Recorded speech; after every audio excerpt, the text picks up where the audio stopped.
Roll, Carla? Udaly? Here. Fritz? Here. Fish? Here.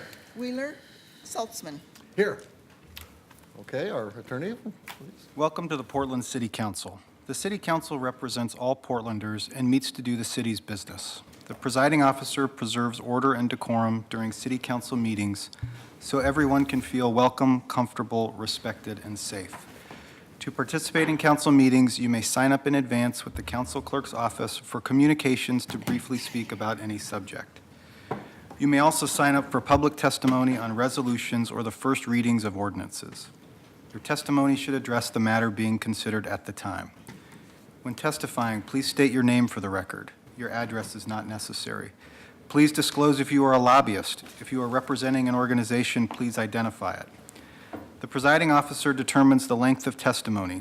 Individuals generally have 3 minutes to testify unless otherwise stated.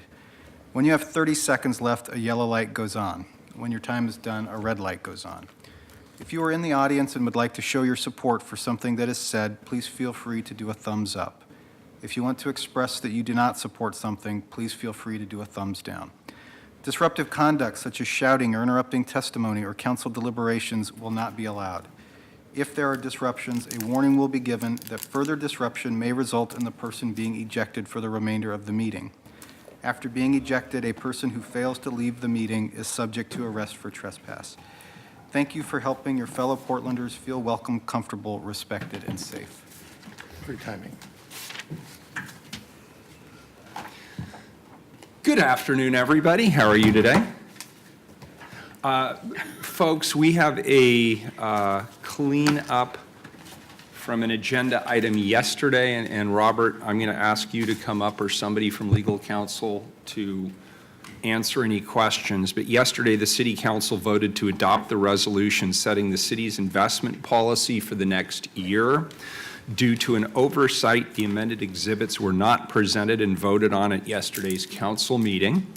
The content of the amended exhibits was discussed at the hearing yesterday, which did receive public testimony, but the improper paperwork was attached to the actual ordinance. So today we're just cleaning up that paperwork. There will not be public testimony on that. In order to do this, I will need a motion on reconsideration. I need to read the item first. Yeah. You go ahead and read it, and then why don't we have legal counsel, if there's any questions from my colleagues, explain that. Go ahead and read the item, please, Carl. Item 1263, adopt City of Portland investment policy. Move to reconsider. Second. We have a motion and a second. Call the roll. I'm sorry, who seconded? Are you Daly? I don't think she's allowed to because she didn't vote for it, so Commissioner Saltzman did. Very good. I'll Oh, accept that as an all right. answer. You learn something new every day, folks. Call the roll, please. Udaly? You can have a vote to reconsider. My vote is still, wait. You can vote to, this is just to reconsider, to vote It's a again. new Okay, day. yes. It's a new day, All right. Commissioner. Sure, okay. There you go. Aye. Fritz? Aye. Fish? Aye. Saltzman? Aye. Wheeler? All right. So the reconsideration is on the table. Could we get legal thanks. counsel, Okay. please? And Robert, are you handling this, or is there somebody else in the legal department? Okay, great. Can you just briefly tell us what's going on and answer any questions that anybody may have? We've worked with the council clerk and the mayor's office on this. I'm Robert Taylor, Chief Deputy City Attorney, on this procedure, and we've confirmed that this is proper. There was just a paperwork error yesterday during council where the substance of the matter was discussed, but two exhibits were not formally adopted. So this just clears it up. So you've adopted a motion to reconsider, so now the resolution is back before the council as if it had not passed. Now you can adopt Good. the exhibits, and So I then move to adopt Exhibit A1 and A2. Okay, and so this is the substitute exhibits A1 and A2 as a package. Is there a second? Second. There is a second. Any further questions on this? Please call the roll, Carla. Udaly? Aye. Fritz? Aye. Fish? Aye. Saltzman? Aye. Wheeler? All right, now we're going to adopt the resolution as amended. I'm going to make a motion to adopt the resolution. That's item 1263 as amended by the substitute exhibits. Second. We have a motion and a second. Any further discussion? Carla, please call the roll. Udalee. No. Fritz. Aye. Fish. Aye. Saltzman. Aye. Wheeler. Aye. The resolution is adopted as amended by the substitute exhibits. Thank you, everyone. Now on to our regularly scheduled program. Item number 1298. And this is being pulled, but if you could just read it and remind people, Carla, where it's been rescheduled. 1298. I'm sorry, I'm on the wrong. No, I'm on the right one. 1298 was pulled back to Commissioner Udaley's office. Okay, 1298. Yes. Accept report to maintain Title 18 noise code exemption for pile driving. Very good. And that's being pulled back to Commissioner Udaley's office. Is that As correct? much as I was looking forward to it, yes, we Very pulled good. it back to my office. Excellent. And we've already covered 1299, so we are on to item number 1300.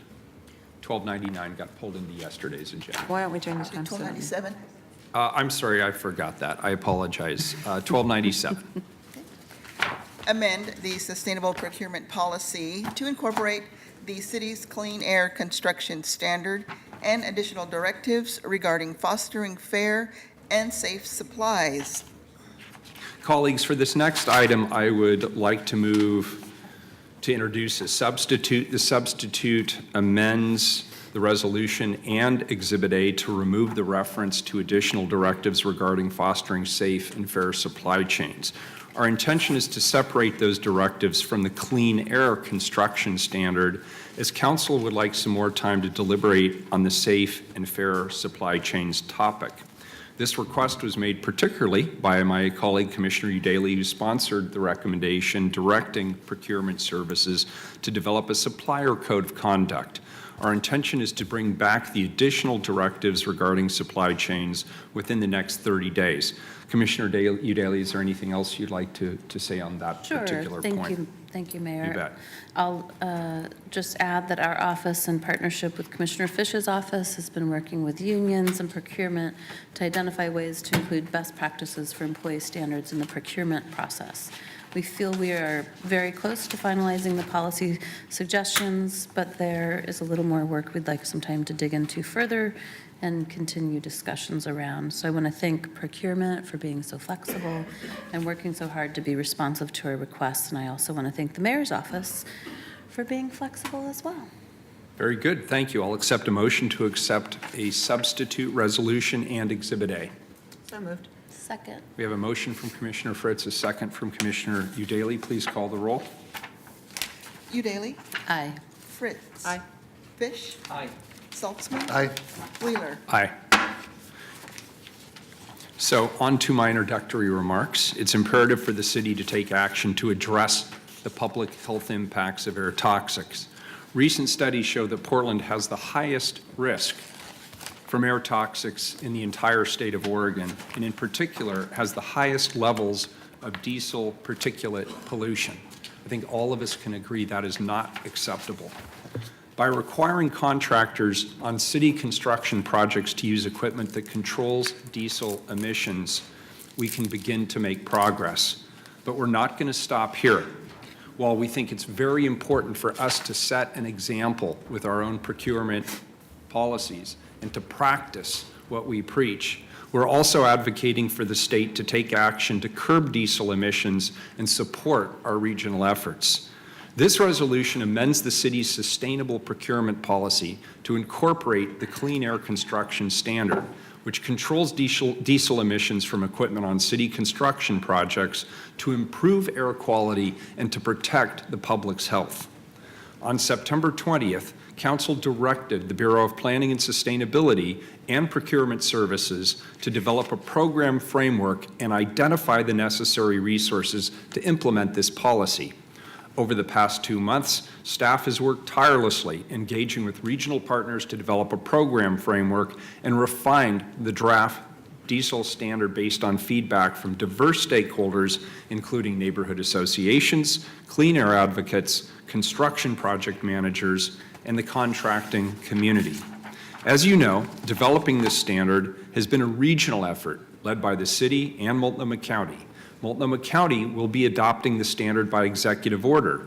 I believe Chair Kafori is here today, and this is something I think that is very positive for the city and the county, and we've collaborated on this important issue for the benefit of all people in our communities.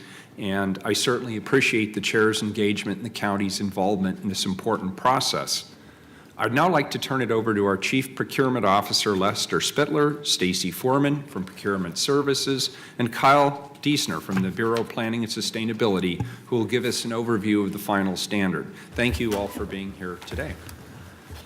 Thank you, Mayor Wheeler. Good afternoon, Commissioners. I'm really excited to be here today. The city is poised to take another significant step in its sustainability journey. As you know, the city of Portland is already well known as a leader in addressing climate change and other high-profile sustainability issues. But what you might not know is the city is also recognized as a leader nationally and internationally in sustainable procurement. The resolution before you today exemplifies this leadership.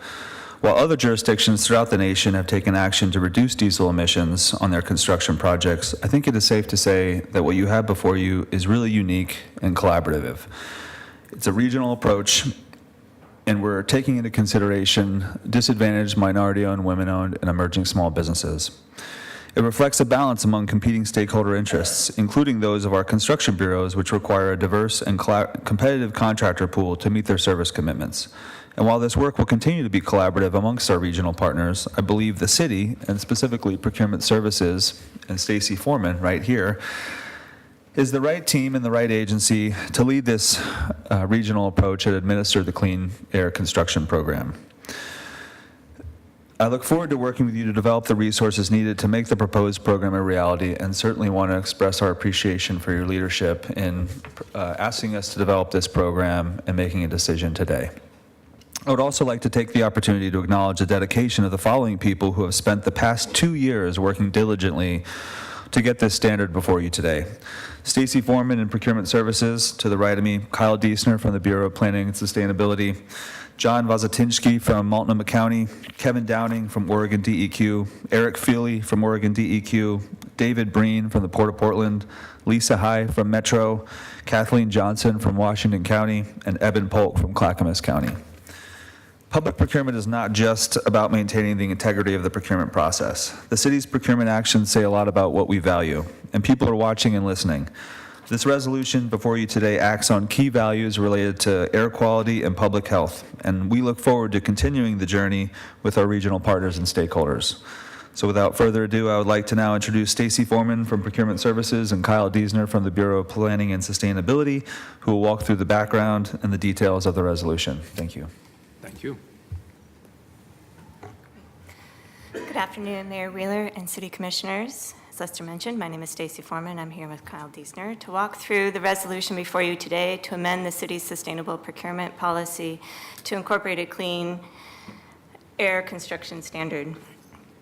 As you may recall, this past September, Resolution 37387 directed Procurement Services and the Bureau of Planning and Sustainability to continue to work with regional partners to finalize a clean air construction standard and develop a program framework for implementing the standard. Our presentation today will provide a brief recap of the issue and our work since September, and then we will dive deeper into the standard itself and the proposed program framework. As Lester mentioned in his opening remarks, the work on the clean air construction standard has been and will continue to be a regional effort with the agencies listed on this slide. Throughout the rest of our presentation, as we refer to our regional partners or agency work group, these are the agencies who are on this journey with us, and we are excited that additional agencies have since expressed interest in joining this effort in the coming months. I'm now going to turn the presentation over to Kyle to continue the recap and provide an update on our work over the past 3 months. Thank you, Stacy. Mayor Wheeler, City Commissioners, thank you for hearing this agenda item. This chart shows diesel particulate matter for the Portland metro area from the 2017 Portland Toxic Study. Average diesel particulate matter levels across the metro area exceed the state's adopted health benchmark. North Portland has the highest level of diesel pollution in the state, and 65% of diesel pollution in the Portland metro area comes from non-road equipment like construction. New engines, electric equipment, and exhaust controls can reduce diesel pollution up to 95% on our projects. But why do we care about diesel particulate matter emissions? Diesel exhaust is 100 times more toxic than gasoline exhaust and includes fine sooty particles layered in heavy metals and toxic gases. These particles are so small that they act as a gas in moving through the respiratory system, passing quickly from the lungs into the bloodstream, and are carried throughout the body, leading to a wide range of health effects in the respiratory, cardiovascular, and even the nervous system. Diesel is also a known human carcinogen, typically expressed as lung and bladder cancers. Asthma incidence is a significant concern for children, and the elderly are especially vulnerable to heart disease from both episodic and long-term exposure to diesel particulates. In addition, we know that African American and Latino populations in our city face up to 3 times higher exposure rates, making this an important environmental justice issue. Some stakeholders have claimed that we're moving too fast. But we've actually been strategically working on this for over a decade. It was 2006 when the first Portland air toxic assessment was released. Since then, the problem has worsened with regional growth and increased economic activity. Oregon Environmental Council recently reminded me that the former Sustainable Development Commission sent a letter to City Council in 2007 calling for the city to adopt contracting requirements for our public projects. In response, we invested $2.3 million in federal funds to begin upgrading our own fleet. We also piloted and conducted a very similar contracting standard in 2009 and 2010 and conducted stakeholder engagement at that time. Since then, we've worked to build a regional commitment to advance this work. Air pollution is not limited to the city, and any policy on this front is far more effective if adopted more broadly by regional partners. We also released a revised draft of the policy for public comment for 2 weeks in November. I'm going to spend just a few minutes reviewing the feedback we received from the public. We received 138 comments. We heard from a variety of individuals and organizations, and 98% of those comments supported the policy, with only 2% opposed. Of those who supported the policy, 57% supported it as written, and 40% supported the policy but wanted us to take stronger action. The public comment really fell into 6 primary themes, which I will share along with the response from our regional work group. The first theme was that the horsepower threshold for non-road diesel equipment should be lowered from 100 horsepower to 25. The resolution before you today includes this lower threshold, which is consistent with existing fleet requirements in California. Number 2, the policy should incentivize the cleanest solutions, starting with replacement of diesel-powered equipment with electric-powered equipment. This policy utilizes a best available control technology methodology that requires the use of technology that will have the greatest pollution reduction possible for a particular piece of equipment. The policy explicitly mentions alternative fuels and electric-powered equipment as alternative compliance pathways. Number 3, the phase-in timeline of 7 years should be shortened. The project team engaged in a 2-year planning process to develop this. During the technical program design, the team heard from Californian program administrators and emission control experts who cautioned that program success would hinge on adequate time for outreach, contractor planning, and equipment market development. That, coupled with the time needed to address critical elements such as funding for co-bid firms, and that's the diverse and emerging small businesses, minority and women-owned businesses, warrant an adequate phase-in timeline. And number 4, the policy should use post-bid change orders or add an allowance for a certain percentage of the overall contract cost to replace and retrofit diesel equipment. This approach is not consistent with national procurement best practices and would leave the entire cost of buying compliant equipment on public agencies. Of the 14 clean diesel construction contracting requirements across the U.S. that we surveyed, in no case did any jurisdiction directly cover the cost of contractor retrofits. Moreover, certain funding sources, such as utility and highway trust fund dollars, are restricted in their use. So we do not recommend using change orders as a method of managing this policy. Number 5, the program should identify a current baseline and measure and monitor progress toward improved air quality. Monitoring for particulate matter is costly, time-intensive, and does not always capture the results associated from a construction project, as it depends on wind speeds, direction, and other atmospheric factors. Instead, we're recommending that the program rely on ambient monitoring data from the Oregon Department of Environmental Quality. In addition, the program will require that all pieces of equipment register and display a decal showing that the equipment has been checked for compliance on an annual basis. And lastly, number 6, there has been insufficient opportunity to provide feedback. The project team met individually with community groups and industry associations to discuss policy development. The project team hosted a stakeholder workshop in August 2018 to evaluate various program elements. And in September 2018, Portland City Council and the Multnomah County Board of Commissioners held public meetings to vet policy recommendations and received additional public testimony. In November, we held a 2-week public comment process. Prior to this current effort, Multnomah County and the City of Portland held meetings with contractors to pilot the policy in 2009 and 2010. In 2016, project team members also participated in a 6-month stakeholder process convened by the Oregon Legislature and heard from both the industry and environmental advocates. Throughout the last decade, we have received consistent feedback from our stakeholders, which indicates that further engagement is not going to change the dynamics at play or help us to reduce emissions. In short, given the long history of engagement on this issue, the fact that we have been forecasting our intent for over a decade, and the lack of policy solutions tried to date, the project team feels that moving forward at this time with policy adoption is the most prudent decision. Our goal with this policy are first and foremost to reduce diesel particulate matter emissions on city construction projects. Secondly, we are committed to supporting a diverse contractor pool and want to ensure our approach doesn't set back our efforts made to date. Third, we want to reduce cost and administrative impacts for contractors and our Bureau of Construction managers. And lastly, we want to foster a regional adoption to increase the effectiveness of the policy, and we believe the proposal before you today accomplishes these. In all, the resolution and clean air construction standard before you strikes a fine balance between these goals.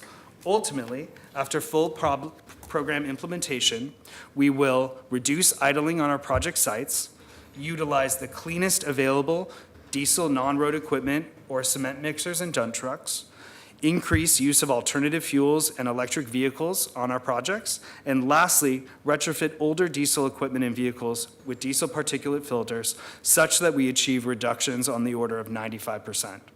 We are allowing certified firms to continue to use lower cost control technologies that reduce emissions 20%, but we are committed to working with those firms to find ways to incentivize upgrades that achieve greater emission reductions. Now I'm going to hand this back to Stacy to talk more about the specifics of implementing the standard. Thank you. Thank you, Kyle. Over the next few slides, I will be going through key content of the standard itself, which this resolution adopts as an attachment to the city's sustainable procurement policy. The standard has an effective date of January 1st, 2020, and elements of the standard are phased in over several years, which I will go into more detail over the coming slides. The standard will be applicable to new city construction contracts valued over $1 million. And the standard's engine requirements will be applicable to non-road diesel equipment over 25 horsepower. As Kyle mentioned, this is a change from an earlier draft which referenced 100 horsepower. And in terms of on-road vehicles, the standard applies to diesel cement mixers and dump trucks. So starting in 2020, the idle reduction requirements take effect. These requirements largely mimic the city's idle reduction requirements for its own fleet, with the addition of requirements around signage and operator awareness. Before I walk through the phase-in schedule, I would like to draw your attention to the compliance option protocol on page 3 of the standard. The protocol reflects a point that Kyle highlighted earlier, that the standard allows for multiple compliance options, such as alternative fuel or electric-powered equipment and vehicles, and that when it comes to retrofitting old diesel equipment with emission control devices, there is not a one-size-fits-all solution. For example, the most effective emission control devices include diesel particulate filters, or DPFs, which can achieve up to 95% particulate matter emission reductions. But not all engines can accommodate DPFs. So in such cases, the compliance protocol requires an equipment owner to demonstrate that the next best option for a specific vehicle or piece of equipment is utilized to maximize emissions reduction. This can mean that the best retrofit option for a particular piece of equipment is in fact a diesel oxidation catalyst or DOC with a particulate matter reduction level of only about 20%. However, if no emission control device works for a specific piece of equipment or vehicle, then the protocol calls for the use of compliant rental equipment before moving on towards an exemption process.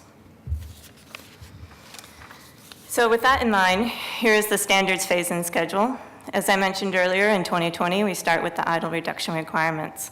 Then in 2021, we begin with the engine requirements, starting with excluding the dirtiest non-road diesel engines, Tier 0, unless they are retrofitted with a DPF or the next best emissions control device per the compliance protocol. Each year, we exclude another non-road engine tier, and then in 2024, we begin to limit the retrofit compliance options by not allowing any new DOCs. Previously approved DOC retrofitted engines are allowed through 2026. This retrofit limitation is another change from previous drafts of the standard in response to stakeholder concerns about DOC retrofitted equipment being used in perpetuity, thereby minimizing the effectiveness of the standard and reducing diesel particulate emissions. 2024 is also the year we exclude any pre-2007 on-road diesel cement mixers and dump trucks unless they are retrofitted with a DPF emission control device. By 2026, only Tier 4 diesel non-road and 2007 or newer on-road cement mixers and dump trucks will be allowed unless an older engine was previously retrofitted with a DPF. Any previously approved equipment retrofitted with a DOC device will no longer be allowed on our construction site unless that equipment is owned and operated by a COBID certified firm. As Kyle mentioned earlier, we are looking towards other incentives to upgrade those particular pieces of equipment and vehicles. The standard does allow exemptions, which are listed on this slide. These exemptions are reflected in the compliance protocol mentioned earlier, and that is the process by which exemptions will be granted. Regarding compliance, the standard requires contractors to submit applicable equipment, vehicle, and engine information for compliance verification. Compliant equipment and vehicles will receive a decal to be displayed on the equipment or vehicle for easy identification by city staff. To reduce submittal fatigue and to make compliance verification process more efficient, the regional work group recommends that we establish a single compliance database and decal program accessible to all participating regional agencies. Which brings me to the last part of our presentation, the program framework for implementing the standard. So as alluded to earlier, the recommended program framework takes a regional approach. Taking a regional and collaborative approach is intended to both make the compliance process more efficient for contractors by reducing redundancies and also spread the cost of impact of program administration among many agencies. Yet in this collaborative approach, one agency needs to take the lead role, and given the city's large volume and variety of construction projects and procurement services history of serving as a regional leader in multi-agency programming, the Clean Air Construction Collaborative recommends the city serve as the lead agency. Thus, the resolution before you today also includes a directive for procurement services to submit in our fiscal year 2019-2020 budget request funding needed to fulfill the role of lead agency for this regional programming approach. Exhibit B to the resolution provides the proposed program framework, which is comprised of the core programming elements the regional work group feels are needed for successful implementation of the standard.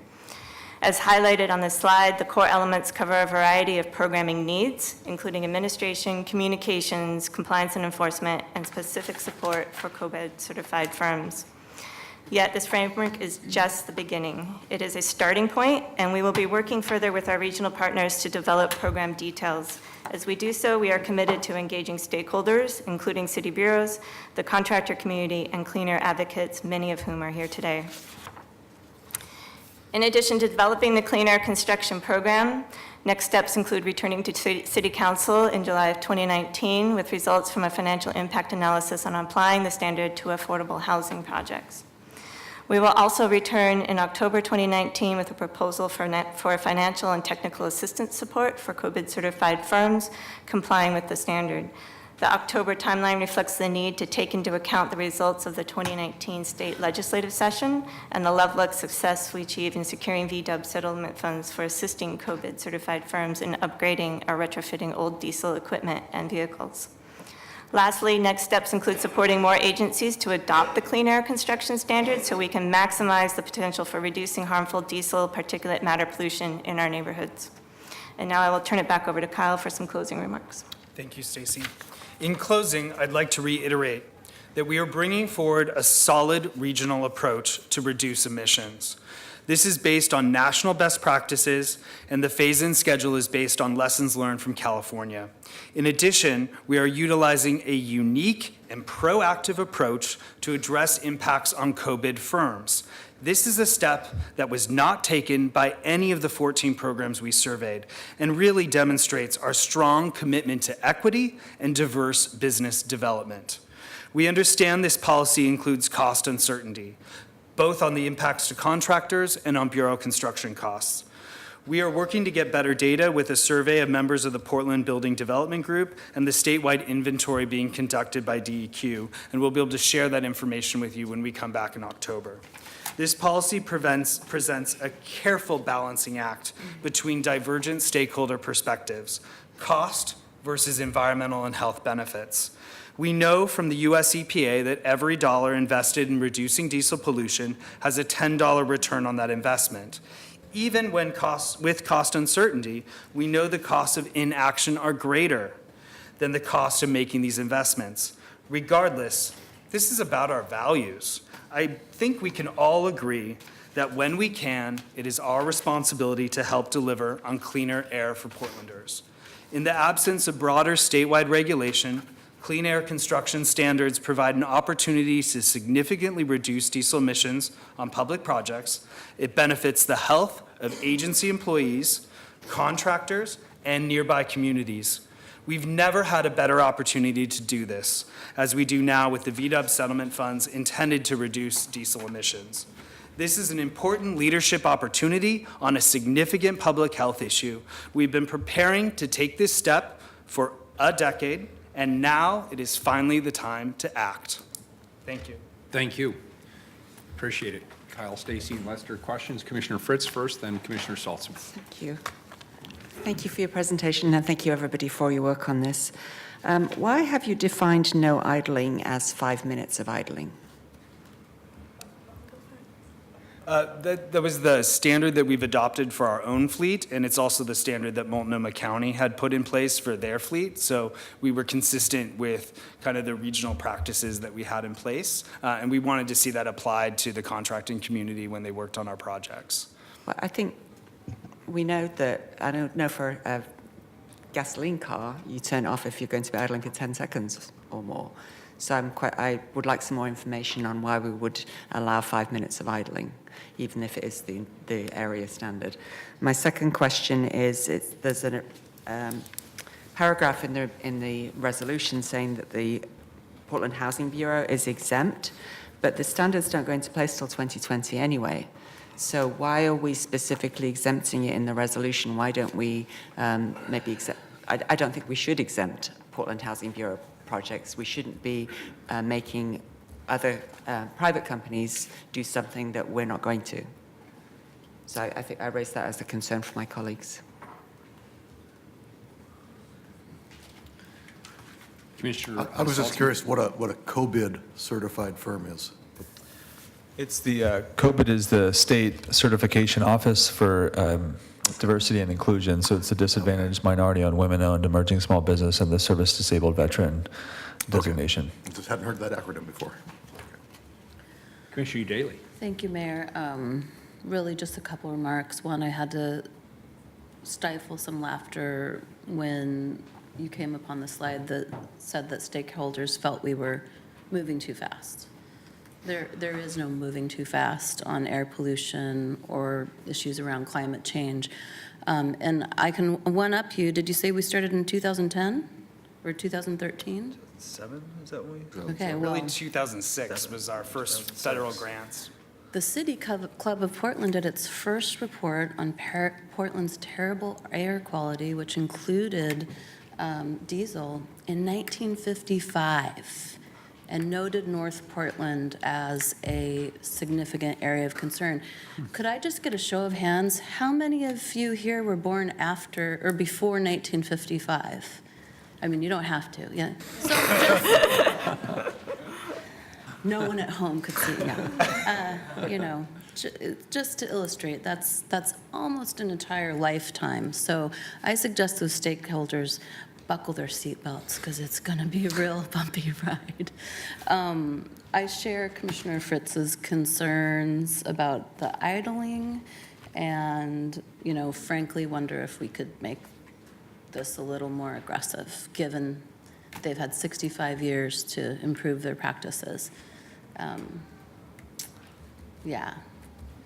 So if you want to, I don't know. Maybe I know come back that to us at the sometimes end of puts- testimony. Yeah, puts you in an awkward 'Cause spot. I'm also thinking of amending the housing, the specific exemption for the Housing Bureau. I'm happy for them to come back to us saying what the financial impacts are going to be. But to adopt something that applies to everybody except the city just doesn't seem equitable to me. So again, if you can come back to me at the end of testimony to try to persuade me, otherwise I'd be happy to listen. Very good. Commissioner Fish?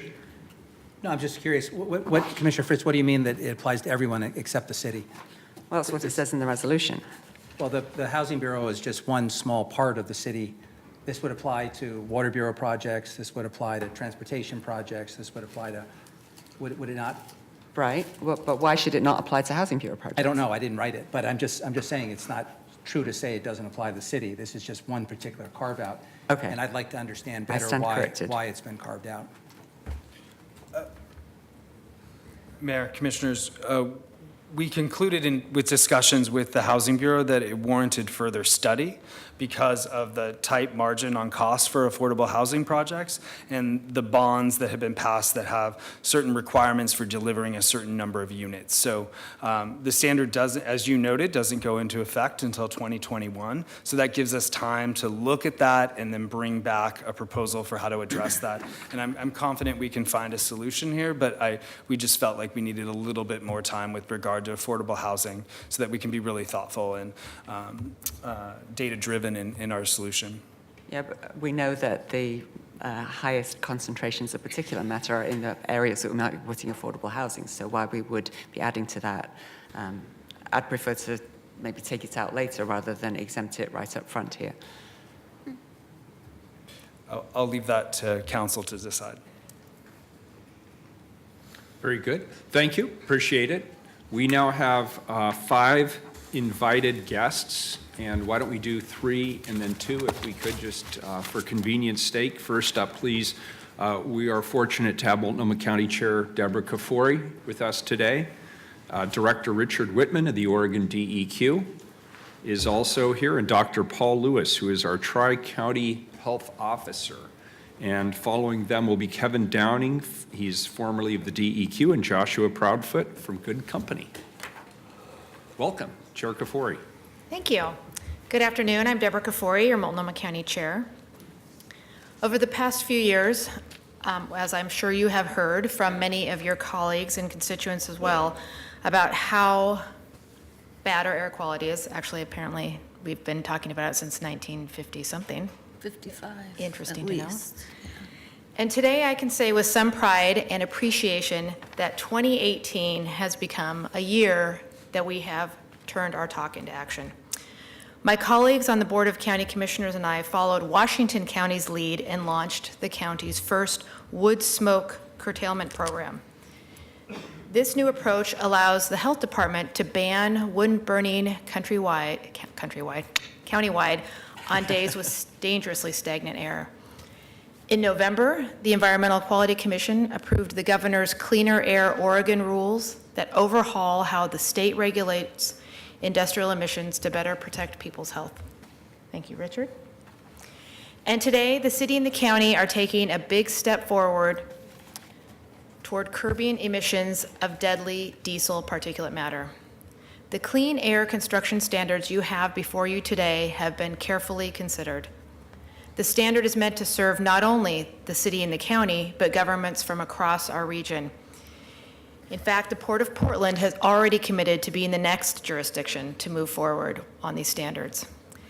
And it is my firm belief that these carefully crafted standards will draw additional partners into this collaborative. You just heard, the community is with us. 98% of the public submitted support for what we're doing, and most of the commenters supported the rules as written. We heard from some people that wanted us to move even faster. Anyone who knows me knows that I don't have a lot of patience for delays, especially when it comes to protecting kids and other vulnerable people. But we're trying to strike the balance here between making it feasible for the private sector to transition their equipment and for us to achieve cleaner air. In fact, these standards will have costs. And the private companies impacted by these standards will need time to plan. Earlier this year, the county and the city received the results of a study we commissioned to evaluate our options for curbing air toxics locally. Clean diesel contracting standards emerged as a top action that we could take, but the experts we hired were quick to emphasize that phasing in the standards over time would be critical to our success. Otherwise, the unintended consequences would result in higher costs for the public sector and would be potentially debilitating for small, disadvantaged, and minority-owned businesses. The phase-in period is designed to give these firms a set timetable so they can plan for their capital investments. We owe it to our partners in the neighboring jurisdictions and to the contractors that do business with us to adopt these standards. Doing so ensures our greatest chance for a successful program. 2018 has been a year of action, but we also know that the alarming increase in wildfires, rising ozone levels, and other consequences of climate change mean we are barely keeping up. It is critical that the city and the county stay focused on our air quality and that we continue to advocate in Salem and in Washington, D.C. for the changes needed. Today's resolution also demonstrates that when it comes to protecting the places and the people we love, we won't wait for others to solve our problems for us. We can and we will take meaningful action. Thank you. Thank you, Chair. Chair, can I just ask you, since you may have to leave shortly, do you have a, I want to understand what the county's current thinking is on the 5-minute idling rule. Is that current county code, or is that something that the county is in agreement with? And if not, do you have any recommendation for us? It is what is in our code. I won't weigh in on whether you should change yours and, up the ante for us. That's for you all to decide. But we did not change that in our version of this ordinance. Okay, thank you. So there wasn't any discussion about that? We did not have any over on our side of the river. Thank you. Mm-hmm. Thank you, Chair. Thank you. Good afternoon. Go ahead. Oh, I get bumped forward. Hi, Mayor Wheeler, councilors. My name is Paul Lewis. I'm the Multnomah County and Tri-County Health Officer, and I'm very pleased to have been invited, and I strongly support adoption of the final resolution. I think it's an important move in the right direction. Your previous presentation covered a lot of really important backgrounds. I like to keep things simple. If you can just try to remember 3 things from mine, that would be great. One is that diesel exhaust is dangerous. You've heard that. I'm going to try to expand on that a little bit. It's dangerous in the short run, and it's especially dangerous over a lifetime. The other thing is it particularly targets our most vulnerable populations, including little kids, the elderly, those with underlying conditions, communities of color, and those living in poverty. Again, making it not only a medical issue, but also a justice issue. And then finally, to me, a really important thing is that we're not awaiting development of nuclear fusion or the world peace. We really just need to apply existing, arguably old technology. It's really a will issue. It's not a technical issue. I'm the parent of 3 children, all of whom were born and raised in Portland. And the more I learn about this topic, the more anxious I am about their futures. I'm married to another physician. We take great care with our children. We follow medical advice. We try to eat well and exercise and be kind and things like that. We do everything under our control, but as most parents know, it's the things you can't control that cause the greatest anxiety and concern. And air pollution is something that we can't control. I live in southeast Portland near the rail yard, near Bullseye, all that kind of stuff. I'm concerned that I picked the wrong place to live for the sake of my children. And particularly with children, like some other health topics that we talk about, there really isn't a safe level. The level really should be 0, and it's technically, basically possible to do that. This resolution moves us in that direction, and I urge speed. I've learned about how long, even longer, this has been a topic than I thought. I think Kyle did an excellent job of pointing out the fact that diesel particulates, because they're so tiny, not just get to your lungs where they obviously cause trouble, but they also get into the rest of your body. And the idea that you can see these particles in brain tissue, I think everyone should find extremely disturbing, that these toxic particles go completely throughout the body.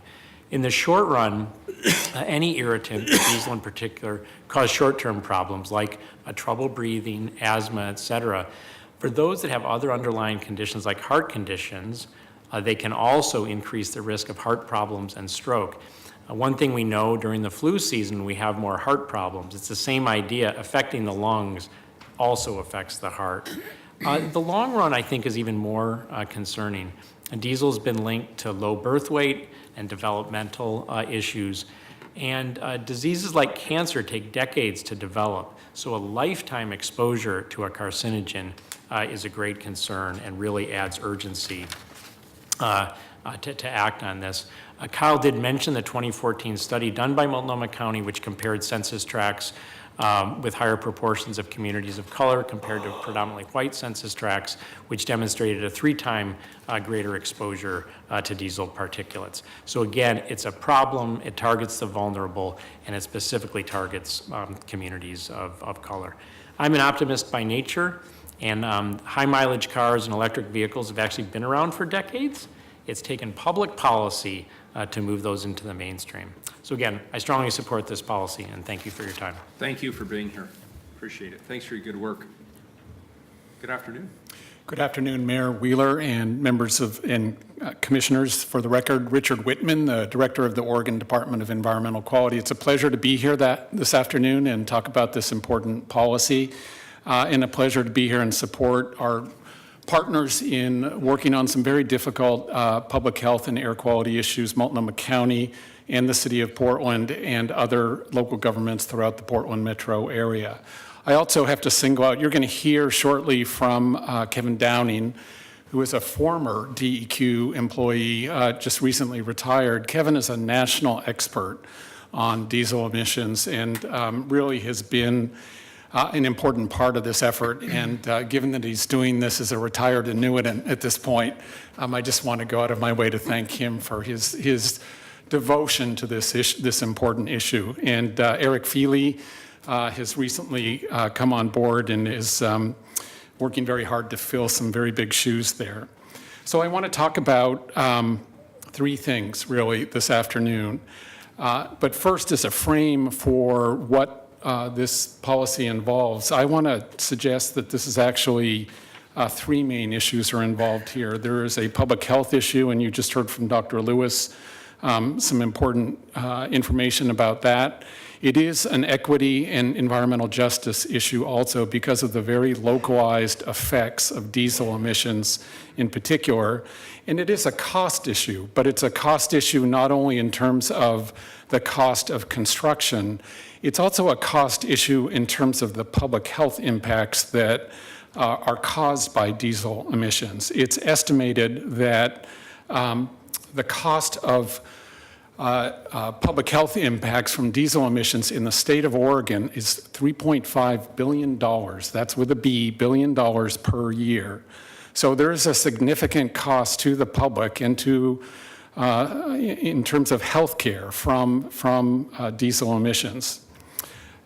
This is also, as I said, a justice issue. Much of the impact of diesel emissions is concentrated around where we have construction sites and where we have transportation facilities, our highways, our rail yards, those sorts of facilities, and those tend to be the locations where disproportionately affected communities tend to reside and to some degree work. So it's very much a justice issue as well.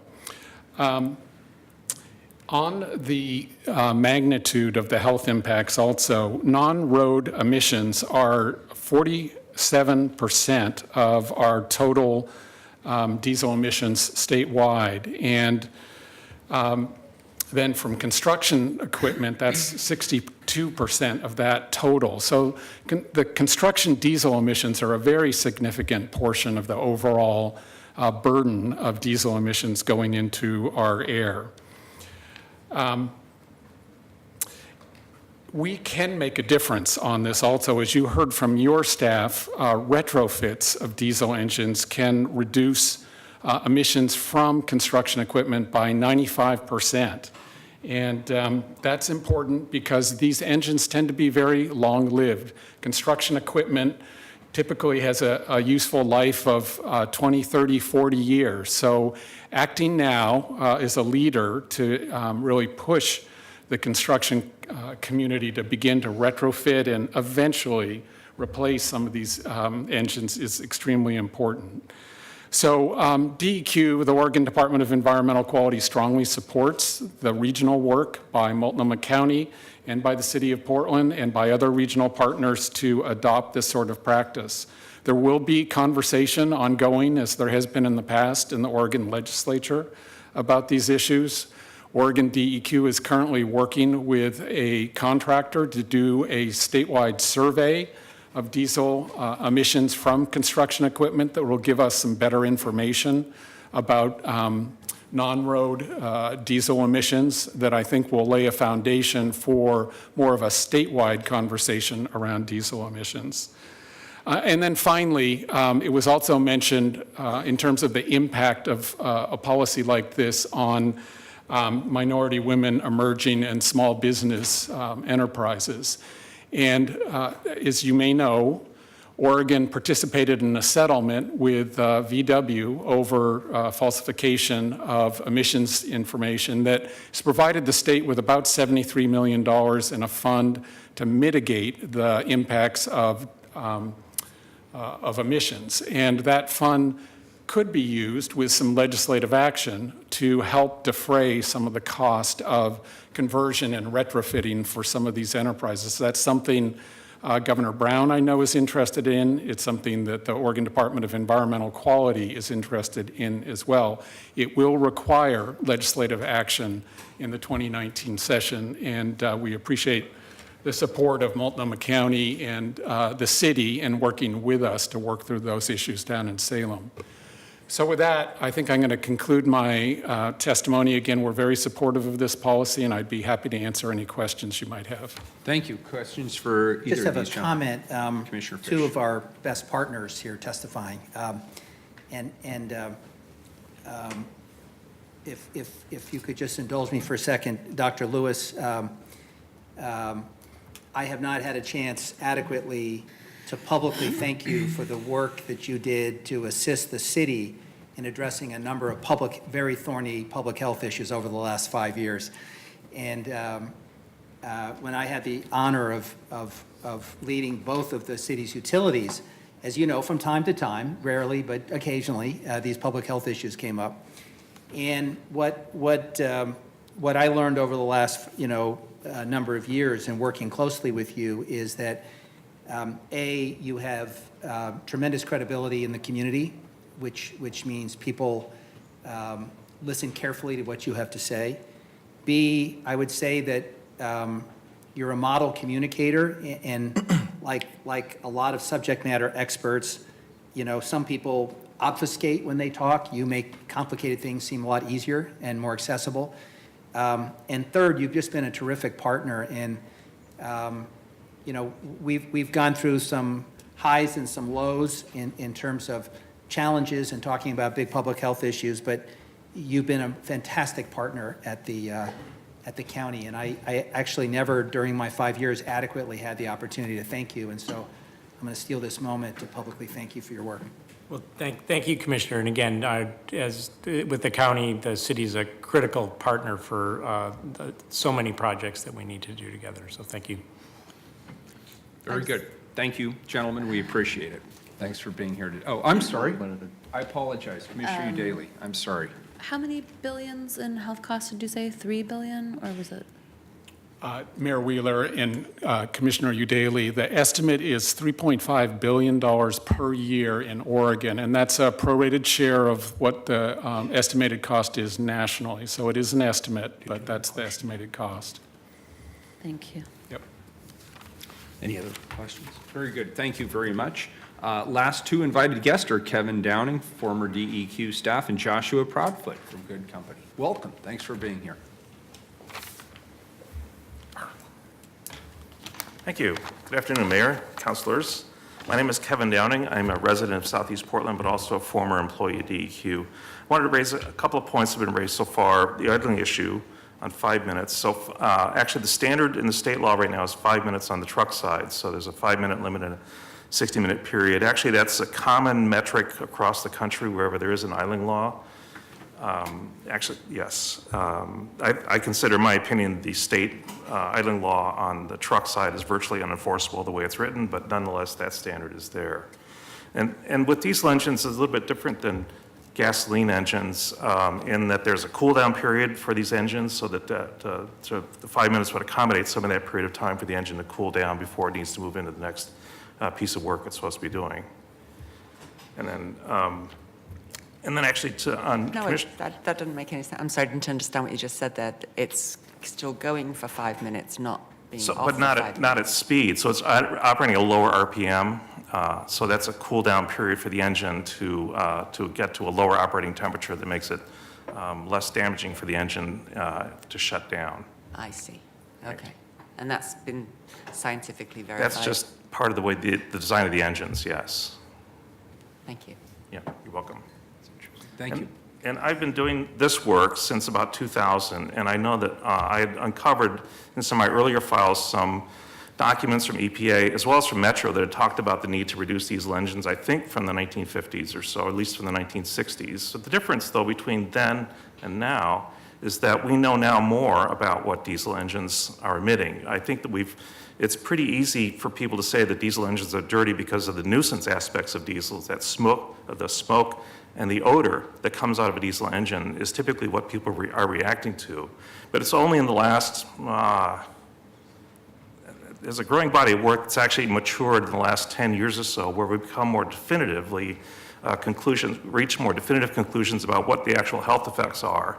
In fact, it was in 2006, the Environmental Quality Commission looked at the published data and concluded that diesel exhaust was a known human carcinogen. And actually, the World Health Organization, the International Association for Research on Cancer, reached that same conclusion in 2012. So it's really only been a recent development where we've actually gotten really hard evidence about what the issue with diesel engines and diesel exhaust really represents, besides the fact that it's just annoying to be around, which is really not enough on its face typically to regulate operation of an engine. The effort that I led, the Clean Diesel Initiative, was primarily a voluntary effort to reduce emissions from diesel engines with technical and financial assistance to move towards lower emissions technology. And relying on my good looks and charm and occasional grant funding, I was able to, we were modestly successful in reducing emissions from engines, but actually incredibly effective because the health and welfare benefits for the work that we've done so far to date has been upwards of $30 to $40 million a year achieved for Oregonians because of the investment in these funds. Because there's an estimate, as Director Whitman had suggested, that there's estimates for the health costs from exposure to diesel engines comes to about $3 to $5 per gallon of fuel consumed, which is a fairly astonishing number. These engines are very powerful, durable, reliable, and economical, which is why they're used, but the emissions exhaust is an incredible burden on public health and the environment. A central part of my job was meeting with fleet managers to convey the urgency to take action. Heads would nod up and down during the course of my presentations, and they get what the need was, but then they would explain to me that they couldn't take action because there was no inherent marketplace demand for lower emission engines. There are no natural or inherent signals in the marketplace to move to lower emission engines. These engines are durable and they last for a long time, and there's no other pressures for them to move forward to a lower emission engine. This policy sets a marker establishing a consumer expectation that is extremely difficult to do by individuals, but is relatively easier to successfully manage at a corporate or municipal level. That is the heart of what this policy is about. Successful business owners already are attuned to signals in the marketplace that come from competitive pressures, changing consumer desires, and many other factors. This policy succeeds in establishing a clear signal with time to comply. Given the intensity of the impacts of diesel exhaust, a shorter time frame is certainly desirable, but the trade-off is between time and money. A shorter implementation schedule will drive calls for extraordinary and, at this point, uncertain public subsidy. The schedule proposed accelerates turnover to lower emission engines and does this with a reasonable planning time frame for the businesses involved. There's one other thing I wanted to talk about, just one. We talked a lot about the health effects from reducing emissions from diesel engines, but there's another point I wanted to make too that's not often raised, and that has to do with diesel engines and their role in climate change. Now, the City Council and the City of Portland has taken a number of successful steps in taking leadership roles in reducing impacts from climate change, primarily by focusing on reduction of pollutants like carbon dioxide, which is the largest human influence on climate in climate change. But the second largest influence, many theorize, is black carbon. Black carbon is the result of an incomplete combustion from any kind of carbon fuel source, be it wood or diesel fuel for that matter. And diesel engines in North America are the largest source of black carbon emissions. Now, the role that black carbon plays is different than carbon dioxide. Carbon dioxide is considered to be what they describe as a well-mixed gas. So the carbon dioxide that we have in the room here right now is probably composed of carbon dioxide that was emitted from sources not only in Oregon, but also internationally from China and India and Africa and Europe. and requires us globally to take action to reduce those emissions collectively, although we can take steps individually at any level that contributes to that reduction. But it does require a global response. The other is that the carbon dioxide, so if we were to adopt a policy today to reduce carbon dioxide emissions to zero tomorrow, that benefit from that policy will not be realized for probably about another 100 years at least, because carbon dioxide is a very stable gas in the atmosphere, and that's about the time it takes for it to dissipate and move to other forms where it goes through the carbon cycle.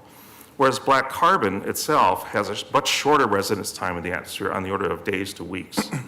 So we've read recently some of the IPCC reports, the International Panel on Climate Change, as well as the recent report from the US government talking about how we're in a shortened time frame to address climate change emissions to get us to a reasonably safe expectation of getting to below 2 degrees C temperature increase. Reducing black carbon emissions now helps us gather that, get those early reductions in place so that we can have more time, so we have the time it takes to, because the carbon dioxide reductions reflect a greater inertia, both in terms of policy development as well as how integral they are into the operation of the economy in the United States. So your steps today in terms of reducing emissions from diesel engines has not only a health benefit, but a significant climate change benefit as well. And I encourage you to take your leadership role, and thank you for the opportunity to speak and present on this issue. We appreciate your being Thank here. you, it's very helpful. Any questions or? Thank you. Okay. Hello, my name's Joshua Proudfoot. I am co-founder and principal of Good Company, a sustainability research and management consulting firm. And I'm the principal investigator of the Regional Air Quality Agency feasibility study for Multnomah County and the City of Portland. I am also currently working as a subcontractor on the DEQ non-road diesel equipment inventory. I've been working with great people that are in this room on diesel and wood smoke mitigation issues since 2004, including in the Portland metro area. So I just have a few things to say in support of this ordinance. One, you've heard the need is there, and the health risks and costs are already here with us. I want to point out just a few things that I think are nuanced that there's some tension with. One is, first of all, the operators of this equipment, hands down, are the most exposed in our community. And they're doing the work that we are paying them to do for the public. So I don't want that lost in that they are the most exposed, and they're the ones that are going to carry the burden of the transition. Two, it's the smaller businesses that tend to have the dirtiest equipment because they're the least capitalized. So in this transition, I applaud the sincere efforts to support financially that transition. Three, filters do work when properly used. So there is a low-cost solution in many of the categories for equipment. In our study from Vancouver, BC, the non-road diesel emissions engine program, when we interviewed them time and time again about their program and how it might be implemented locally, they insisted that we acknowledge that the transition period, not to say what transition period, but a transition period was essential to make it work. That's where the tension is. We've got this extreme health burden, but we also can't just immediately make folks change without any support. So I want that to be attended to. And then my last point is that the pattern that we're establishing here should be the pattern for mitigation of climate change. If we are going to help finance and insist on reduction in emissions over time from the public sector and the private sector, there's a pattern that you're starting here that's very important. And I hope that in this process, there's some iteration and learning and adjustment as you go. That's all of my comment. I'm in support of this ordinance. Thank you. Thank you, Commissioner Yeah, I Saltzman. just wanted to take this opportunity publicly to thank Kevin Downing for a very long, distinguished career at the Oregon Department of Environmental Quality, and in particular around diesel emissions. He has, I think as Mr. Whitman said, he is a subject matter expert in this field, and I remember early on in my career here at City Hall working with Kevin to get some federal monies to help us reduce diesel emissions on some of our Bureau of Environmental Service contract work that was going on. And so I just wanted to thank you for all your service to our state and to our city. And I do want to ask you both a question too, because I think Mr. Goodfoot, you just hit on something that was nagging at me throughout the presentations, is the workers who are being exposed to diesel emissions day in and day out. And I know DEQ isn't the right agency, it's Oregon OSHA, but do we have any standards that protect people who work around diesel, or diesel mechanics, construction operators? Is there anything like that? And should there be? Not to my knowledge, but I can't say for certain. Yeah. But one of the places that we saw as a gap in our study was the need for OSHA to be involved. Okay. Commissioner Fritz. Would you care to comment on whether we should exempt affordable housing projects with that in mind, with the construction workers in mind? Tight balance between the urgency of the need and the transition. I think we want to protect everybody. We need to commit resources to make that go faster. I did get some additional information with regard to the affordable housing, and that is they just didn't have enough data by today to be able to put that in. The margins are very slim for those who develop affordable housing. So my understanding is they're going to collect data and come back to us, and then presumably the county, Amanda, is that in July that they're targeting? Yeah, it's in the ordinance for Very July. good. But in the meantime, it says that they're exempt. Well, nothing's going to happen before July, so why would we say in the ordinance that they're exempt, in the resolution that they're exempt, rather than just that they're going to come back with those results? Why would we make the decision that they're going to be exempt before we have the information about whether they should be? Amanda, did you want to come up and comment on that? Please, just do it on the record. Thank you, gentlemen. Yeah, you We can- appreciate it. Before Mr. Downing goes, I had a question. Sure, please, No, Commissioner Fish. well, Amanda first. Okay, thank you. So the decision... Name for the record, I'm sorry. My name is Amanda Watson. I'm a policy advisor in the mayor's office. The decision to exempt upfront, even though the phase-in policy, as you rightfully pointed out, Commissioner, doesn't go into place in 2020, was based on a precedent of the green building policy, which allowed PHB kind of the separate set of rules to meet the same objectives of the policy based on the different structure of PHB projects. And additionally, as Kyle mentioned in his presentation, there's the question of the Metro bond and that as well. And so if we are looking at, this particular policy only applies to procurement, right? And so not city-invested projects, and the Metro bond is a separate question. And so this analysis would look at both together. The idea was that we could make a decision on the both and bring them forward at the same time. I agree, Yes. but then there's no need to exempt them now. Let's have that discussion and decide at that time whether to exempt them rather than actively putting them. We're making a decision without that information. Sure. I'll leave that obviously to council to decide. I think the idea was that, given that affordable housing is such a strong priority for the city, and we wanted to send the signal that we're making a responsible decision there. But I will leave that up to all of you folks to deliberate. Thank you. So before we lose the panel, I just wanted, I couldn't resist asking the following question. So our focus today is largely on mitigating the impact of diesel fumes. And I guess, given that we've learned about the magnitude of the public health problem, we've learned about the disparate impact on protected classes, and we've learned about the catastrophic impact on global warming, and we also know that the market is developing alternatives. At what point, either because of shifting law and liability, or public policy, or market forces, or whatever you'd like to identify, does this problem in part get solved by moving away from diesel to renewable energy, even things like renewable natural gas, which I understand is an improvement? At what point do you forecast that the whole paradigm shifts? Well, in the future, no. So EPA, let's say I'm trying off the top of my head. So when EPA adopted their regulation in 2000 for the 2007 trucks standard, they modeled that by 2030, 97% of the trips traveled by heavy-duty trucks would be by 2007 compliant engines. What they did not take into account, and they also did the same kind of forecast for the non-road rule they adopted in 2007, I think it was. Both of this, interestingly enough, during the Bush administration, George W. Bush's administration.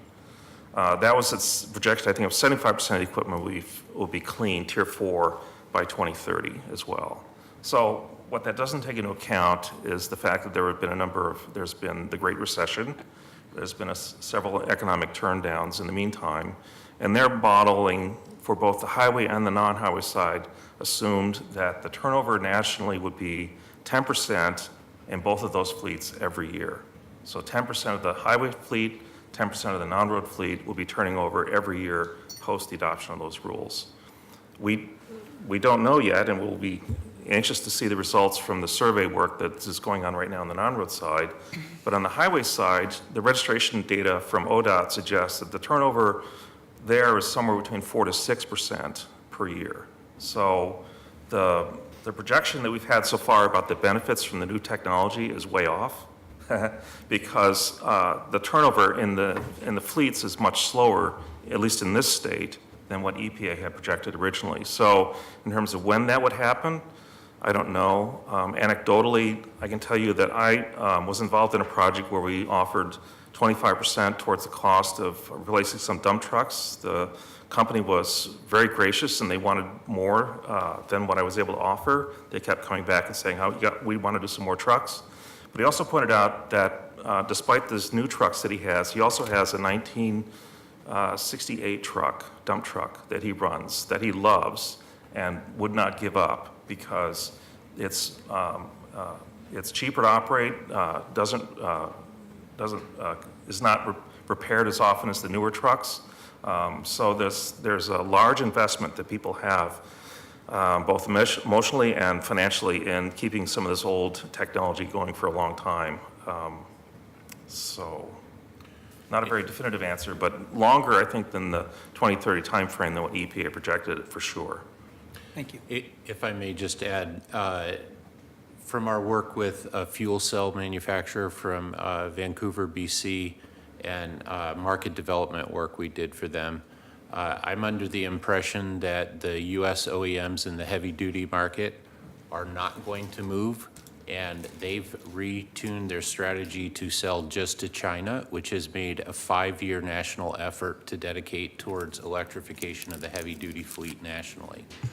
So I think we're going to see this technology come in from China quickly, and we're seeing electric special purpose engines already, like lawn mowers and those kinds of things. But it's anybody's guess as to when they all arrive. But they're coming in fits and starts in every category that I can find. Thank you very much. Thank you all. Thank you. Thank you all very much. Now we are on to the public testimony part of the day. People who are have disabilities or people with children, we always encourage you to let the clerk know, and we'll move you up in the line. I think we only have about 9 people. 3 minutes. Name for the record, please. Carla, the first 3.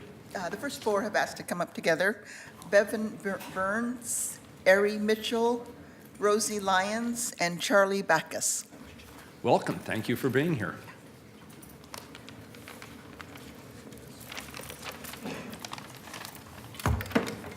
And the microphones slide closer. About this much distance is about right. Thanks.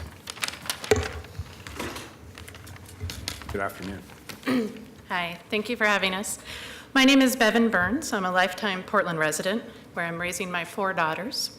I'm also the principal of Bridges Middle School here in downtown Portland, a nonprofit school serving students with learning differences. I'm also a volunteer coordinator with Portland Neighbors for Diesel Action. And I'm here today to offer my support, but also ask that you do more. Moving forward with this standard is a very important step, and it represents a great deal of work by the staff of the Bureau of Sustainability and many others, for which we are very grateful. We appreciate the care you've given to this step. We are disappointed that it's not as strong and will not be as effective as it needs to be.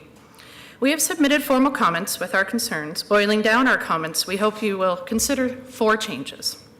We'd like to see the proposal broadened to include public-funded construction sites. That includes affordable housing. We'd like to shorten the phase-in period to 3 years for at least 60% reduction and 4 years for at least 80% reduction in diesel emissions. We'd also like to strengthen the filtration requirements for the older diesels to not grandfather DOC filters beyond 2024. And lastly, we think it's imperative that you provide specific funding for the program and for substantial assistance to those disadvantaged minority and women-owned contractors in meeting these stronger requirements. Ultimately, a stronger version could have a positive leveraging effect on the diesel equipment and practices used on private construction sites.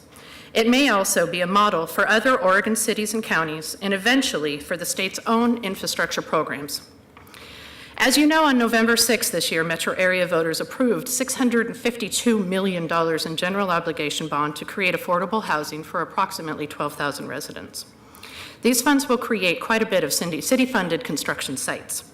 And we already know that communities hit hardest by diesel pollution are those of low income, people of color, people with disabilities, and seniors with significant health concerns because they are already concentrated near freeways where they're bearing the biggest burden of this pollution. By leaving affordable housing projects out of this standard, we are only furthering the difference of how we are treating our citizens and how we are caring for their health and impacting the problem even greater. I emphasize that this is an important step, but by leaving affordable housing out, we are leaving our most vulnerable and underrepresented communities breathing city-funded toxic air. It sets a precedent, this standard will set a precedent for other cities and counties in Oregon, and for the state itself, it should not be a weak and tentative effort. It should lead directly to strong and effective statewide regulation of diesels following the California model. I thank you for your consideration and leadership on this issue. It's very important to all of us. Thank you. Ari. Hi, my name is Ari Mitchell. I'm a 6th grade student at Bridges Middle School in downtown Portland. This year I've been taking a class at school to learn about diesel pollution and its harmful effects on our health. We even built our own diesel particulate sensors and actively gathering pollution data at locations throughout the city. In my class, I learned that DEQ reported in 2015 that diesel exhaust causes lung and bladder cancer, certain heart attacks, and other blood diseases. Childhood brain tumors, decreased brain functioning, and increased cases of ALS, bronchitis, and asthma. Another study I read found diesel pollution causes dementia and Alzheimer's disease. Diesel pollution is dangerous. Actually, diesel pollution kills. In fact, 460 people die a year in Oregon because of diesel pollution-related causes. That's as many people a year die in a car accident in Oregon. That's scary. I'm here today to thank you for your efforts on this important issue and ask you to please do more. 7 years is far too long for this important standard to take full effect. I will be 18 years old by then, and my lungs will pay the price. I respectfully ask you to please shorten the phase-in period to 3 years for 60% reduction and 4 years for 80% reduction in diesel emissions. Thank you for your consideration. Thank you for your testimony.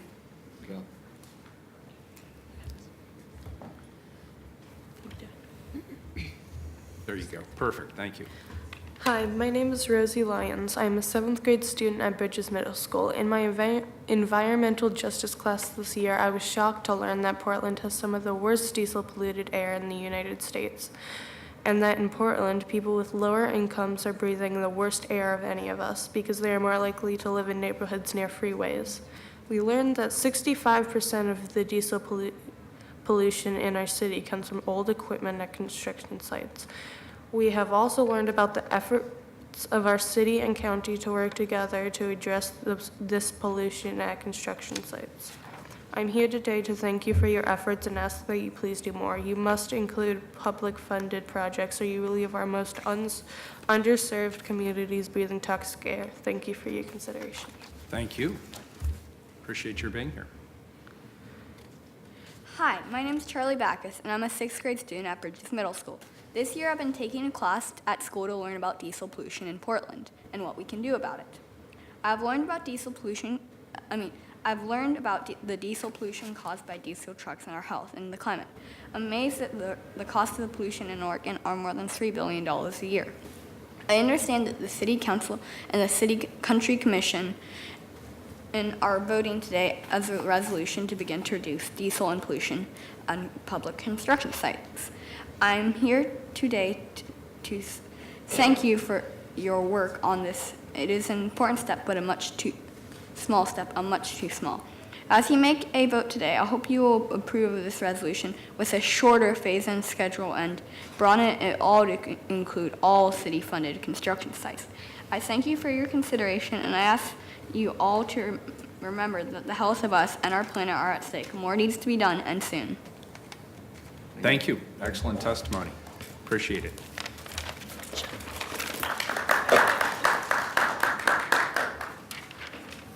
The next three are Don Stevens, Tori Cole, and Mary Pavito.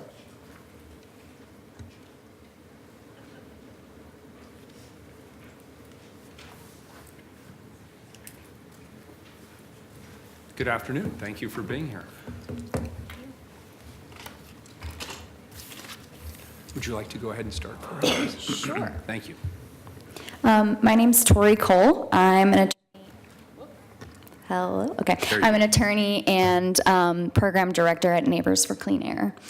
And so, first of all, I would just like to start off by thanking our local government for stepping up to address this issue, especially in the wake of the lack of progress we've seen on diesel at the state level, despite our best efforts. So as you've heard many people talk about today, the data that we have shows us that Multnomah County is in the 96th percentile for diesel emissions in the nation. We have the health outcomes to show for it in terms of particularly respiratory-related ER visits being really high in our county. And as some of our last folks who testified mentioned, 65% of these emissions comes from construction activity. Our city is a very desirable place to live in a lot of ways, and many Portlanders will continue to live in a state of constant construction for the foreseeable future. The Metro Affordable Housing Bond that passed ensures that we'll be building $652.8 million of affordable housing in the very same environmental justice communities that have been disproportionately impacted by diesel emissions. And I believe they deserve better than to be continuing to be poisoned just to have access to affordable housing. These communities not only suffer disproportionately from diesel pollution, but from the cumulative impact of all the pollutants from air toxics in our air. So I think it's very important that the city and the county are showing leadership on this issue, and I thank you for that. We really hope this is just the beginning. The scale of this problem requires more from us, especially with this policy's 7-year phase-in timeline. In particular, we would like to see funding on the table for low-income, minority, and women-owned contractors to incentivize quick retrofits and replacement of older engines to make this policy a success. We would also love to see these standards apply wherever public money is being spent. So again, I thank you for prioritizing clean air for Portland residents, and we hope to continue to work with you to lower emissions and promote better health outcomes for our community. Very good. Thank you for being here. I'm Don Stevens. I live in Brooklyn neighborhood near Brooklyn Yards. I'm a board member of the Neighborhood Association. I'm also a member of the Coalition of Neighborhoods that we call ourselves the Portland Neighbors for Diesel Action.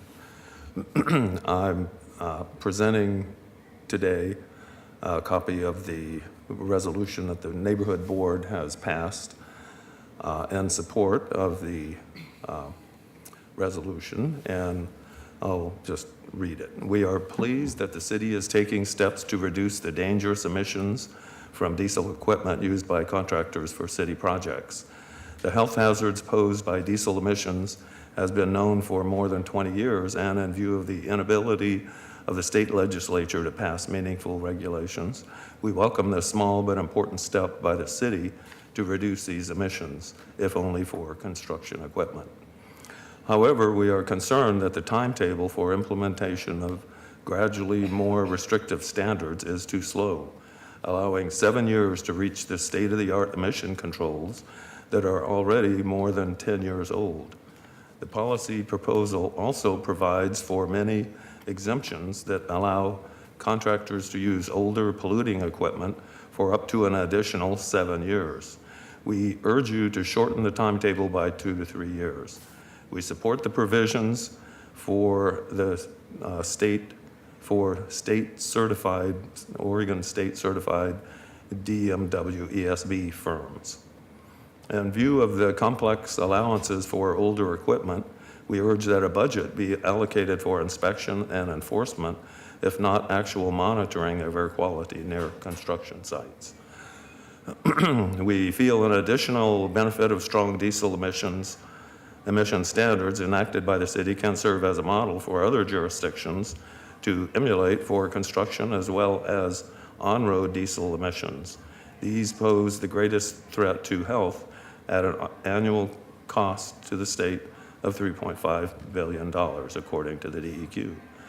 The amendment to reduce emissions of construction activities will benefit our health as proposed, but can be strengthened to be even more protective. Thank you for your testimony. Good afternoon. Good afternoon, Mary Pivoteau, Neighbors for Clean Air, and thank you, Mayor Wheeler, and all of the commissioners today for this opportunity, because I am really excited to be here to be able to testify in support of a really important ordinance that the city is taking up, and I really appreciate that. As Tori mentioned, and she is here also with Neighbors for Clean Air, and she did mention some of the specific concerns that we have regarding timing and certainly the exemption on public housing. I think the spirit of this ordinance is that when we use public money and public funds, which I take some ownership over, that these come from, that they should also support public health. And so I do believe that with the unprecedented investment in affordable housing, which is a really important initiative for our region, that it would also, though, support clean diesel contracting. And I would really support Commissioner Fritz's effort to remove exemption at this point. I was under the impression that the discussion will be moved later. I felt like that was job security as an advocate. And we will obviously be very concerned in watching that conversation. But if there's anything in the word exemption today that would create a bigger barrier for that conversation down the road, I do appreciate Commissioner Fritz flagging that. And I appreciate Commissioner Udaley's demonstration that this is not a new problem, but the urgency is new. I think that the urgency of the information we're getting on our climate is that cities and counties and local governments have to act. And I will say, I had the honor of being appointed to US EPA's Clean Air Advisory Committee in the last hours of the Obama administration, and I've served on that committee. And honestly, I think our federal government, our federal EPA, is leaving no stone unturned right now to undo any protections we have, even as the information gets worse and worse about the urgency. So these kinds of local initiatives, and that's why I'm here to strongly support you moving forward with something with some limitations. And I would also like to encourage and ask that we really work together with state government. I think in this situation, we really need to be additive. We really need to be able to have city and local governments taking action where the state has some limitations. And around the VW settlement money is a really good example. We need to ensure that that money is protected and held to go into the investments in the areas of our state, which really are the Portland metro region, where it's impacted the most people for the longest period of time. And so we really need to work together, I think, with state government to ensure that no unnecessary rails are put on that money that would restrict its investment where it's most needed. And I think that there are some opportunities to make sure that that is, and I encourage and look forward to working with the city hand in hand as we work with the state legislature moving forward. Thank you. Thank you. Commissioner Fritz. Thank you. As our community experts, I'm still stuck on the 5 minutes idling on the construction machines. Is there technology out there that could, even after 5 minutes, shut them off rather than just have a sticker on them telling them to shut them off? Commissioner Fritz, I think that's an excellent question. I believe in market forces, so I believe there's always technology when a limitation is put in place, that is the way we get technology. I do also understand what Kevin Downing has explained regarding the operation of the vehicles. One of the biggest issues around idling, frankly, is the fact that we allowed our state government to pass a preemption on idling in our region that I think is as much problematic as the number of minutes we ascribe to it. Because we should be allowed, I think, as local government to address idling in how we need to meet the needs and the risk that we experience here. And I think that it's a really important effort at the state government to lift that preemption on idling in general as much as it is to address the minutes. But I do believe that if we start signaling that we are going to look for stricter idling rules, that's when the market starts and technology starts to drive and get there. And I would have to defer to Kevin on his expertise of really understanding the operation of these engines and the conditions that they work under. And I have respected that over the years with his support for 5-minute idling. But I'm more concerned about the preemption that the state has imposed that doesn't allow us to address idling more generally for the Portland metro region. What does it preempt us from doing? Setting a standard stricter than the state's. And the state's is 5 minutes? Among other things, it preempts a whole bunch of areas that we could address idling more effectively in the Portland metro area holistically. I'm hearing a request to add that to our legislative agenda, which we'll be taking up next week. Yes. So thank you for that. Thank you. I know that TriMet has recently started having a rest stop outside my office window, and they have a 3-minute idling policy. However, 3 minutes tends to go to 3.5, 4 minutes. At what point despite the hermetically sealed City Hall, it does seep in through our windows and is certainly very loud and noisy. So that's very helpful information. Thank you. Thank you. Very good. Thank you all for your testimony. Mayor, I have a Commissioner question Fish. of staff. You bet. Oh, thank you. Are we done with testimony? Thank you. Yeah, thank you. We have two Did more for you testimony. want to finish? Question of staff. We have 2 more for testimony. If you'd like the staff, There's come on two up. more? Yeah, do you want to wait till after the I'm testimony? sorry, I thought we were Okay, very good. Last 2, please. Are Ranfis Villatoro and Melody Valdini. Well, there you go. I guess we'll have staff come on back. Thank you. Thanks again. Commissioner Fish. Thank you. Richard Whitman earlier, on behalf of DEQ, made an overture about the use of the VW settlement funds to help with some transition issues. Is that currently contemplated as part of any of the exhibits we have in front of us? And if not, what's your thinking about specifically directing staff to explore whether, with DEQ and others, whether that could be a source of funding? Thank you, Mayor and Commissioner Fish. That is exactly what we've been doing over the last year, working with state legislatures, working with government affairs, and trying to coordinate a strategy across our regional jurisdictions so that we can all collectively, effectively advocate for those dollars in the 2019 session. And in fact, that's one of the reasons we wanted to bring this resolution before you today, to have a policy adopted so that when we go to the legislature next year, we can really make that case that those dollars need to be advocated for that purpose. We have met with state legislators, we've met with advocacy groups, we've looked at the settlement decree and what our options are under that. There's really a couple different pathways for which the legislature could direct funding to co-bid firms. We feel very optimistic about the chances for that. It's directly in alignment with our state goals around supporting diverse and minority-owned businesses, as well as in alignment with the goals of the consent decree, which is really to reduce emissions from diesel pollution. So we feel pretty confident. We know there's a couple bills moving forward in the legislature, and they've included, at least they've let us know they intend to include that language in those. And we are coordinating with government affairs across our jurisdictions to make sure that we're kind of going in with the same message there. So based on that, I assume what you're saying is we don't need a specific directive in the resolution before us. This is already ongoing work. Correct. I was just going to add, there was a specific directive in the resolution in September for us to do just that, and that is... In September? Yes, and so that is still binding, so to speak. Yeah, and I'll also note, you're going to see the legislative agenda, I guess, tomorrow, and so this is included there. Okay, thank you very much. You're welcome. Any further questions? Very good. Thank you to our team, and thank you to everybody who testified today. Carla? So I have a comment. Commissioner Fritz. Mayor, you are in charge of the Bureau of Planning and Sustainability, the Portland Housing Bureau, and Procurement Services. So you can direct your bureaus to come back to council with a resolution that would actively, with their financial analysis, and exempt the Housing Bureau. I would like to delete the paragraph that says the Housing Bureau is exempt without having any evidence to support that, and make it so that they have to make the case to be exempt rather than that somebody else has to make the case to be out, because we did hear testimony today that they should not be exempted until they've proven otherwise. There's a motion. Second? We have a second. Call the roll. Commissioner Udaly, I'm sorry. No, I was just trying to...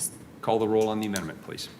So the motion is Well, to... can I just clarify something? The motion is to delete the paragraph about exempting the Housing Bureau. So can Commissioner Fish. Just to clarify, the be it further resolved, which is third from the end, actually also contains the directive to come back in July 2019. So what I understand you're doing is simply striking the exemption. No, I'm saying that the mayor doesn't need the council to direct him to do that. There's clearly an incentive for the Housing Bureau to do it. So rather than monkeying with the wording of this paragraph, we will expect to see that as soon as they can bring it, if they would like to. Okay. We have a motion. We have a second. Please call the roll. Udaly? Aye. Fritz? Aye, thank you. Fish? I'll tell you why I'm going to support this. I think it's 6 of one, half dozen of the other, and you could say potato or potato.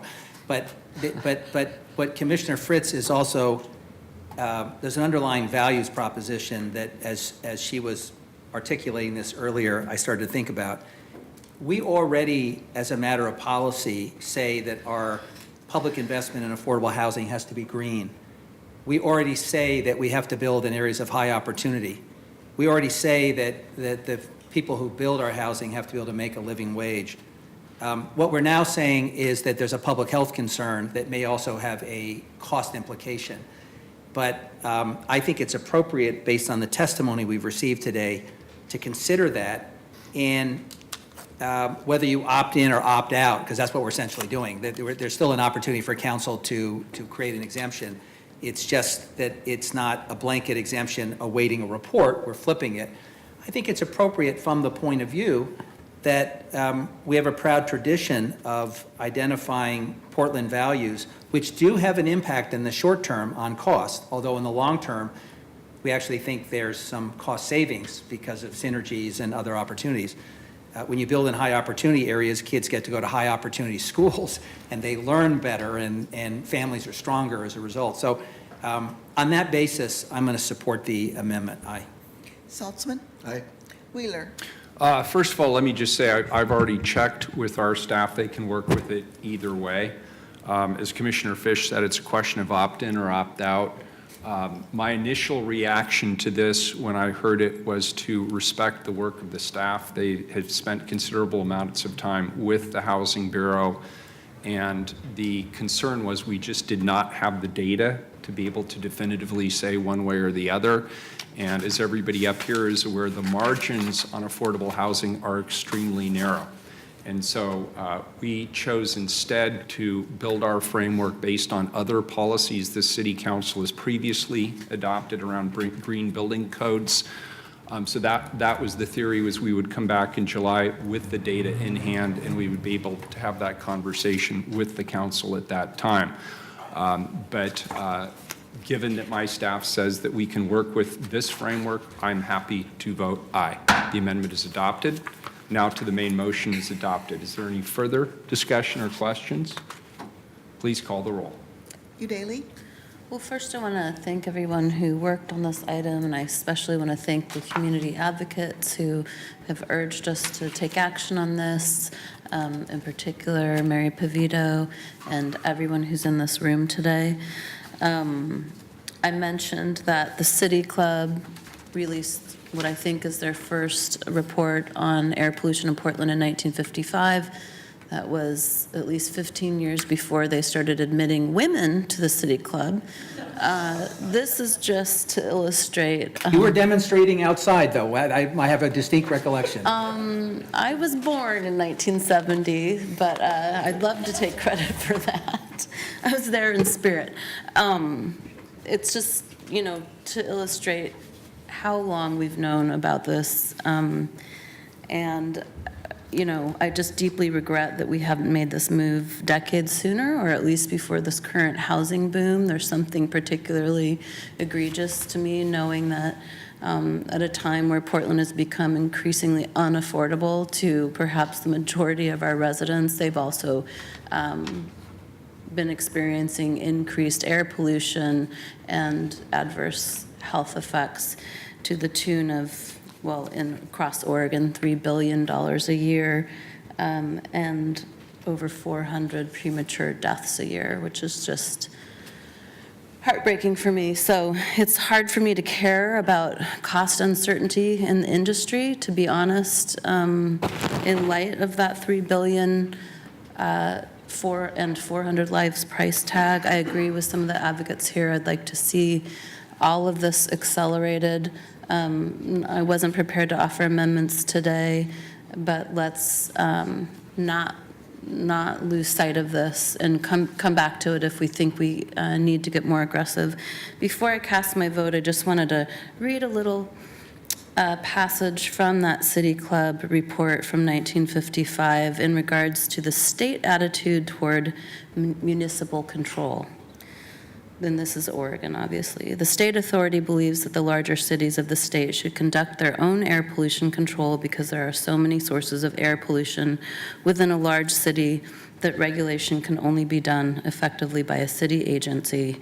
And skipping to the end of this section, they say, when sources of air pollution located outside the city of Portland are contributing to air pollution within the city, it is the policy of the state authority to assume responsibility for the control and to coordinate its efforts with the municipal program. So I just really implore our state legislature to do that.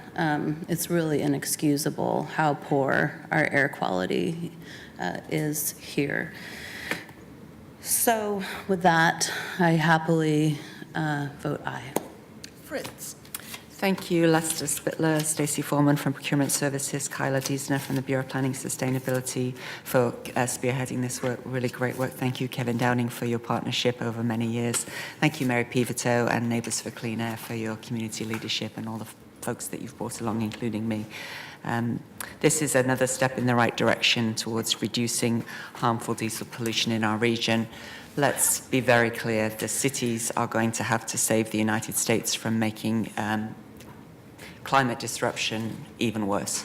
And we need to do as much as we can, as quickly as we can, while at the same time not overreaching. And so I'm heartened by the testimony that says we're not doing enough, and also by that says, yes, this is doable. We need to do doable. And so that is, I think that you've struck the right place. I'm happy that we're going to discuss as to whether to include to exempt the Portland Housing Bureau. The construction of affordable housing should not expose the environmental justice communities we're focusing on serving to diesel pollution. They are already disproportionately harmed, as has been said, by exposure to diesel particulate matter. Thank you, Office of Government Relations, for lobbying for the Oregon Volkswagen settlement funds and for putting this on our state agenda. If we're unsuccessful, we need to look for other funding sources to support these firms, because we need to get it done.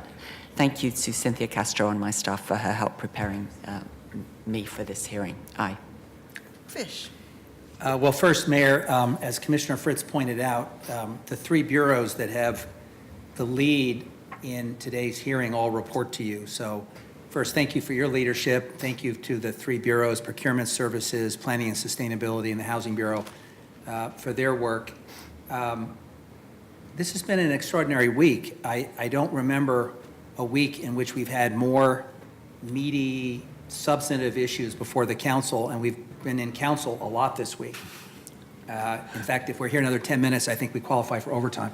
But it's been a busy week, and an all-star lineup today in terms of the presentation. So, you know, I tend to increasingly see things through a cup half full rather than a cup half empty narrative.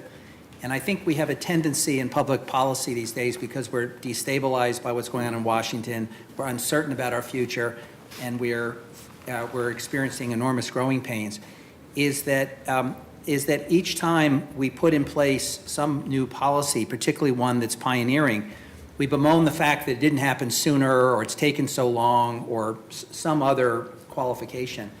I would prefer to focus on the fact that we are teeing up and addressing very compelling community concerns. We're doing so in a thoughtful way. We are having a unusually rational debate by the standards of the federal government in terms of how we discuss these things, and it's in a civil setting. And I'm proud to be in a council that is systematically taking on some tough issues and laying the groundwork in a collaborative way, and more often than not in lockstep with the county, towards goals that we share. So I think that's worth celebrating, and this has been a week where we've done a lot of good work that I'm very proud of, including today's action. Aye. Saltzman. I want to thank all the bureaus and the mayor for their leadership on this, but I especially want to thank once again Kevin Downing, Mary Pevito for her leadership, and Neighbors for Clean Air for their outstanding leadership. And I think it's been, I think Dr. Lewis stated, and I think Kevin said it as well, diesel's been around a long time, but it's only recently that we've really begun to understand the profound impacts of the fine particulates on our health. So it's no longer just the visible annoyance of diesel fumes and soot. It's really the profound impacts it can have on all of us. So it's incumbent upon us to act, and act decisively. It's incumbent upon us to act, as it is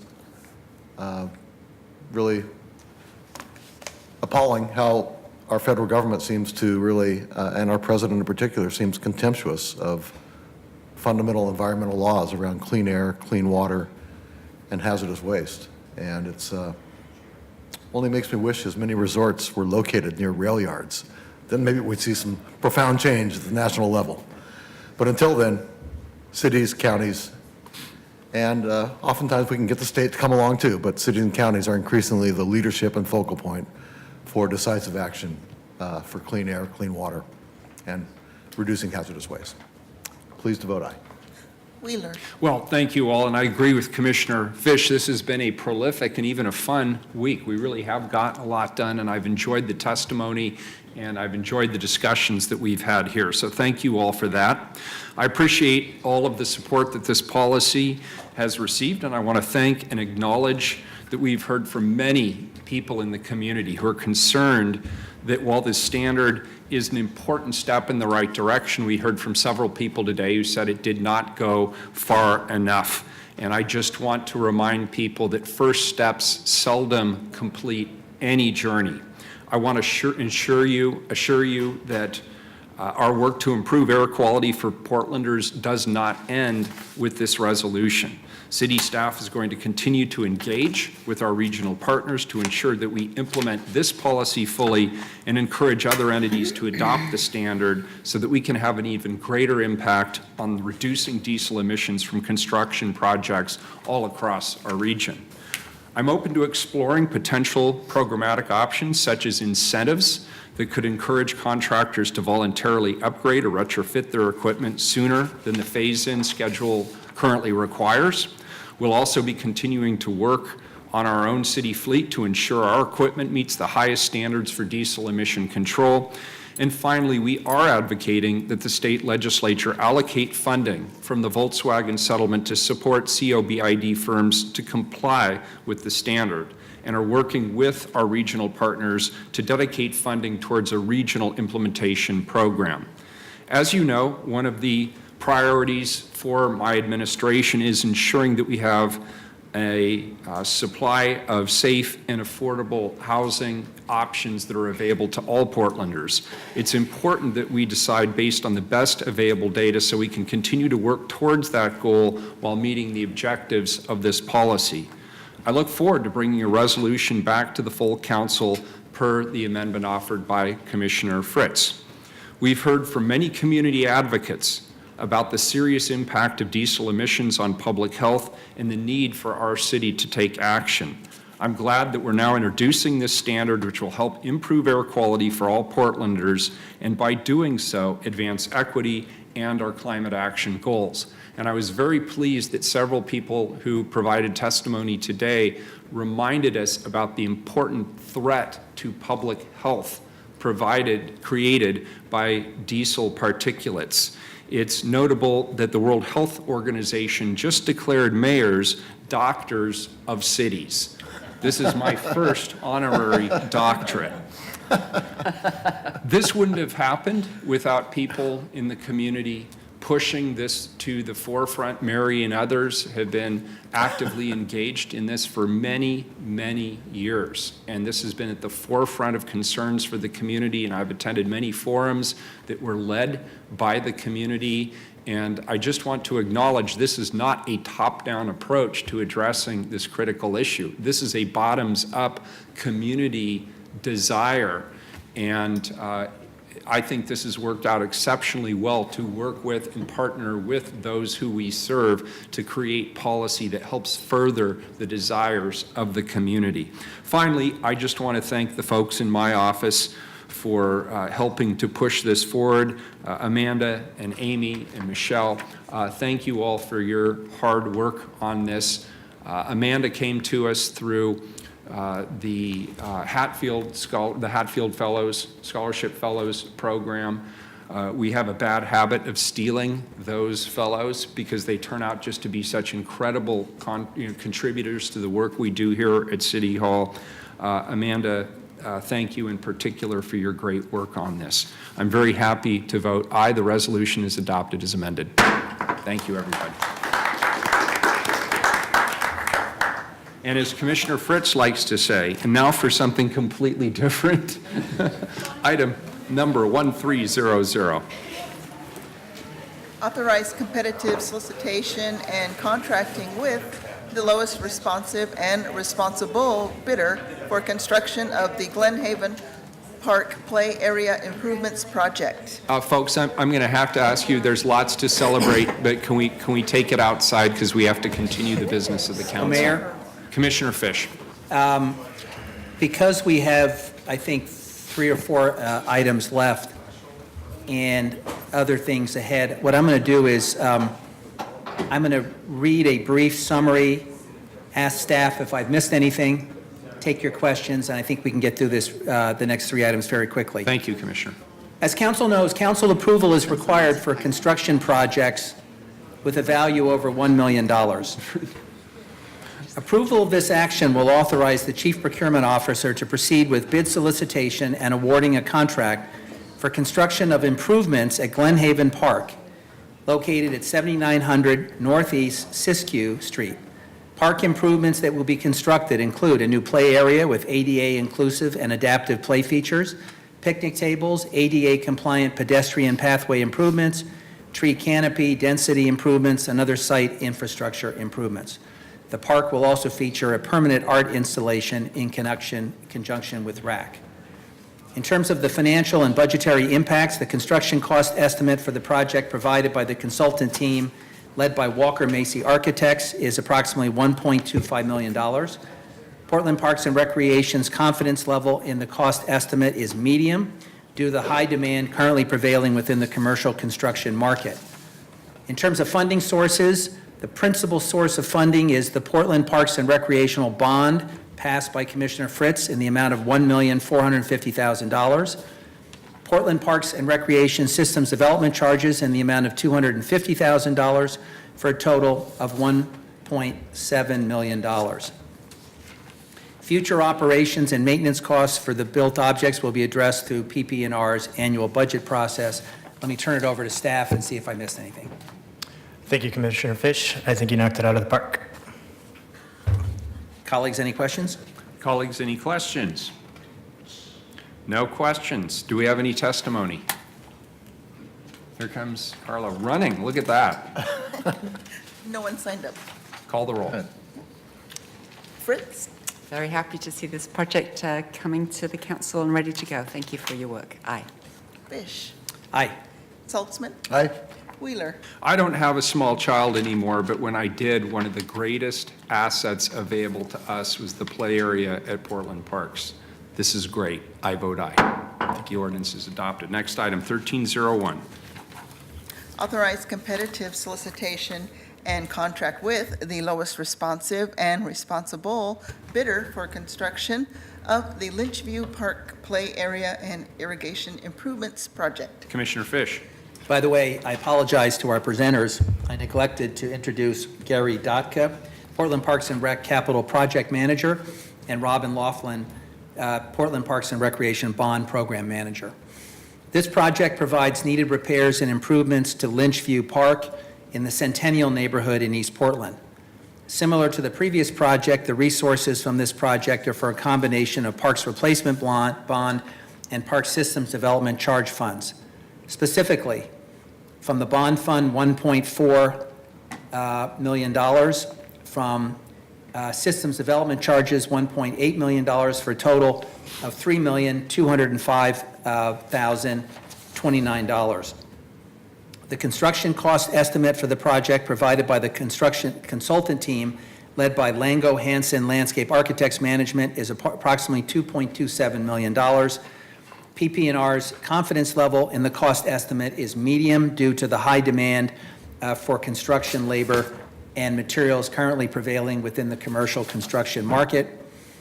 Park improvements that will be constructed include a new play area with ADA inclusive and adaptive play features, picnic shelters and tables, pedestrian plaza and pathways, maintenance and emergency vehicle access route into and through the park, tree canopy density improvements, soccer field renovations, and a fully automatic irrigation system servicing the improved landscape areas and soccer field, as well as pedestrian lighting and other site infrastructure improvements.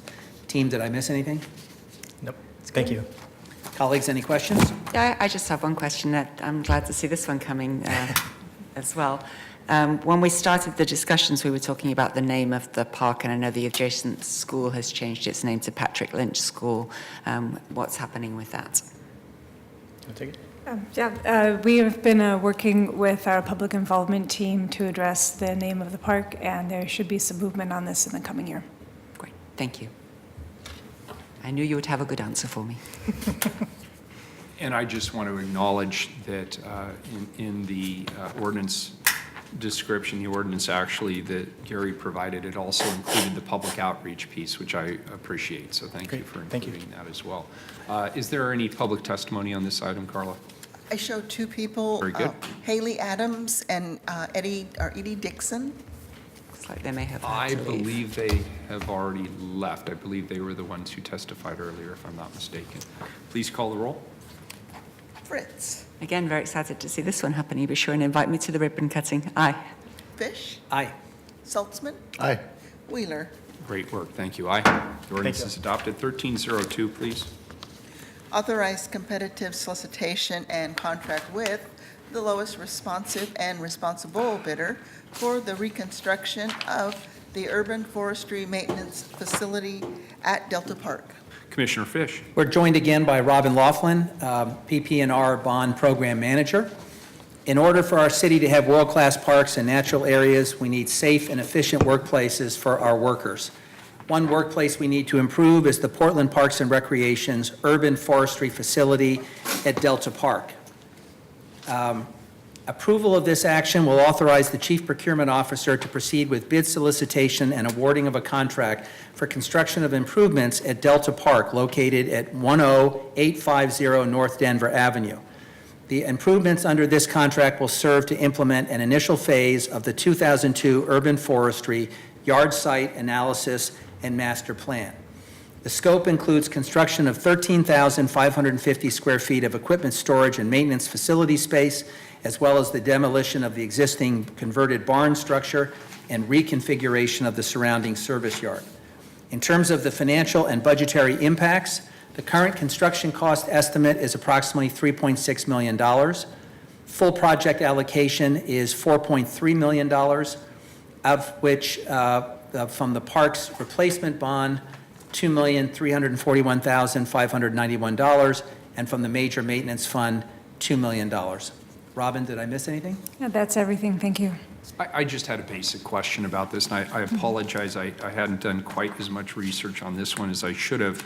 But what caught my attention was the price relative to the size. This actually seems like a bargain. Is this just some sort of is this actually a prefab maintenance shed? What is this? And it's for storage of equipment? Yes, right now our maintenance facilities for urban forestry are housed in a former dairy barn that predates the Vanport floods. Storing in there right now are some high-lift vehicles that they use to take care of the urban forest. So in this new building, we'll be housing those trucks, as well as small equipment like chainsaws, all the climbing gear, and the things that they use in their day-to-day lives to take care of the forest. So this is more of a shed than a building? It's a very large pole barn type shed. It's a metal Okay. building, and as we know, the prices of metal have been going up, so we are anticipating the bids may be a little bit higher than we anticipate. because of Okay, that. and that's always good to note that I think Commissioner Fish said this was this a medium confidence Correct. estimate, Yep. which means it really depends on full specs and pricing. Well, also, Mayor, in almost all of our work right now, because of labor pressures and because of cost of materials, the Bureau is coming in with a medium cost estimate because of the uncertainty. Very good. I appreciate that. Great. Is there any public testimony on this item, Carla? No one signed up. Any further questions? Please call the roll. Fritz. I particularly appreciate the voters for including awareness of the need for staff to have good facilities, or at least safe facilities, when they were approving the Fix Our Parks bond, and this is a great example of that. The existing facilities are somewhat shocking, I think, might be not too far to go. So there's this, and there's the Mount Tabor yards that are receiving funds through the Fix Our Parks bond measure. Robin, thank you for all your work on all of the projects. You and your team have done a fabulous job. Aye. Fish. Yes, thank you, Robin, for your good work and your presentation today. Aye. Saltzman, Aye. Wheeler. Great work, thank you. Aye. Ordinance is adopted. Thank you. Last item, 1303. Engage stakeholders in discussions and report on the fire hazards presented by existing high-rise buildings built and/or permitted prior to 1974 and the feasibility of fire sprinkler installation and other fire hazard suppression methods. Direct Portland Fire and Rescue to prepare amendments to Portland Fire Code based on stakeholder recommendations and feedback. Commissioner Saltzman. Thank you, Dr. Mayor. It is my pleasure to bring this resolution before council, as it has been an issue that the Fire Bureau, Portland firefighters, and my office have wanted to address for many years, and our fire marshal too. And that issue is high-rise structures, high-rise buildings without fire sprinkler systems. We define a high-rise building as a structure with occupied floors more than 75 feet above grade. Portland Fire and Rescue has identified 16 buildings in our city that match this definition and do not have fire sprinkler systems. Now, people should be assured that any high-rise built after 1974, which we have many of in our city, do have sprinklers, as that is when the requirement was put in place, put into code. But this small group of 16 buildings that were built before 1974 and thus did not have sprinkler requirements in place. I'll let Chief Mike Myers and local firefighter, International Association of Firefighters President, Local 43, President Alan Ferschweiler, explain in more detail their concerns, and Fire Marshal Nate Takara. But I do believe it's high time that we start having the conversation with these building owners and about sprinklers. And this resolution kicks that off. It would be my hope that some solutions come out of the process that will ensue from passage of this resolution, led by Chief Myers, and that in the next, hopefully the next 6 months, they will return to council with a set of actions that will hopefully lead, in my hope, to sprinklers in our high-rise buildings. And I will be watching. So with that, let me turn it over to Chief Myers, and I also want to thank Alan Ferschweiler for being here today too, in partnership with us. Well, thank you, Commissioner, and good afternoon, Mayor and Commissioners. My name is Mike Myers. I'm the Fire Chief for the City of Portland, and as you noted, to my right is President Alan Ferschweiler of Local 43.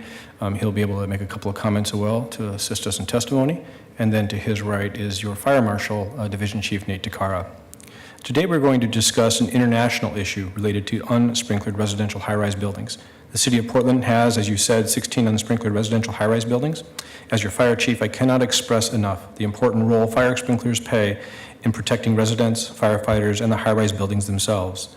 Several recent tragedies have occurred in countries all over the world involving fire in unsprinkled high-rise buildings. We look forward to obtaining support from you today to engage stakeholders in discussions and work to find opportunities to help retrofit existing buildings to reduce the fire risk to our communities. Through listening, learning, and collaboration with our stakeholders, we hope to make Portland a safer community to live, work, and play. Thank you, Commissioner. Alan? Commissioner, for the record, Alan Ferschweiler, President of the Portland Firefighters Association. Still working emergency operations. I'm assigned to Truck 4 down here at your PSU fire station.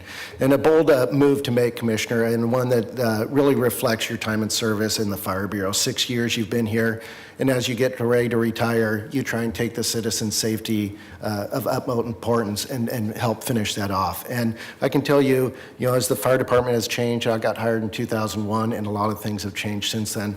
High-rise fires, unfortunately, they haven't. And when you look at the city of Portland, even the past 4 or 5 years, we've gone on multiple ones, and we've had couple second alarms, one at 1900 on Park that went to a second alarm, one at 111 Southwest Harrison that went to a second alarm and almost had a fatality, but they were able to pull that person out. And these are concrete buildings. And what helped them from going any farther is because they were actually sprinkled buildings.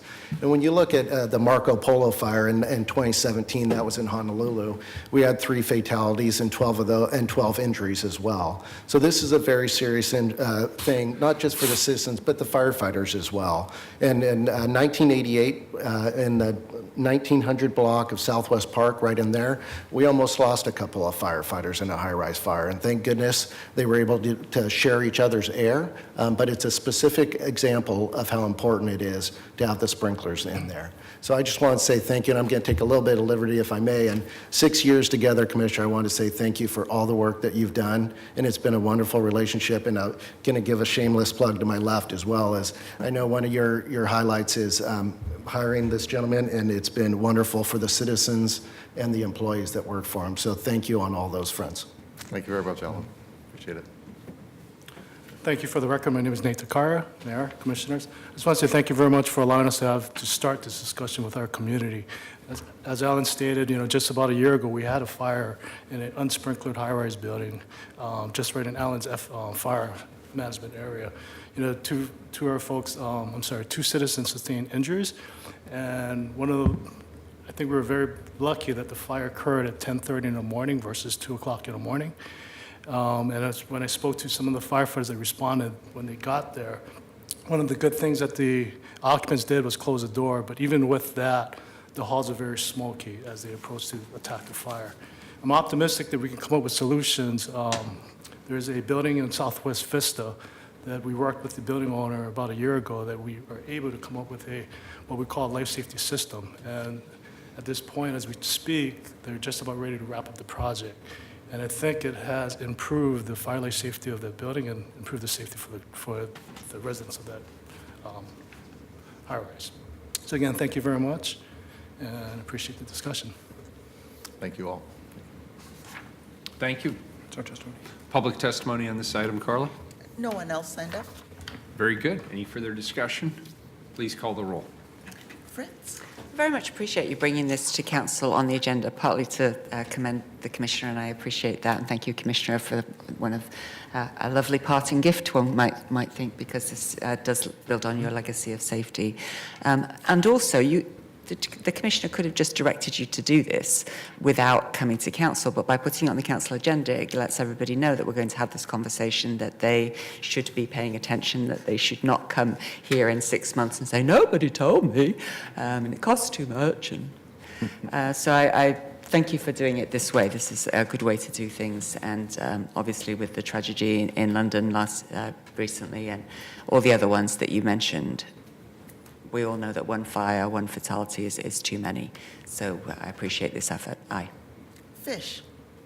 Well, first, Alan, I want to thank you publicly for the support that you and your union gave to the Affordable Housing Campaign, particularly supporting ballot measure 102, which we had a conversation about earlier today about how to stretch those tax dollars and how it may interact with a diesel standard. But thank you for time and time again stepping up and supporting good causes in our community. To the chief and to our fire safety specialist, Commissioner Saltzman pointed out to me before this hearing that the building that you were able to work with the ownership on Vista Avenue to retrofit and to put in the sprinklers is actually is what I call my home. And so I wondered what they were doing up and down the corridors. It took forever, but they put in the sprinklers, then they covered them. Although it's interesting, the sprinklers actually are now they cross into the apartment both in the foyer and in the kitchen. Which may not be the norm. I don't know, but there's a sprinkler now in the kitchen that comes in through an auxiliary door that's locked all the time, and there's one that comes into the foyer of the apartment. It's a small apartment, but a foyer that, and they have done, I think, each floor, and now they're in the process of camouflaging those sprinklers by putting wood around them, a wood casing, and then painting. So thank you for making the building which I live in, my rental building, a little safer.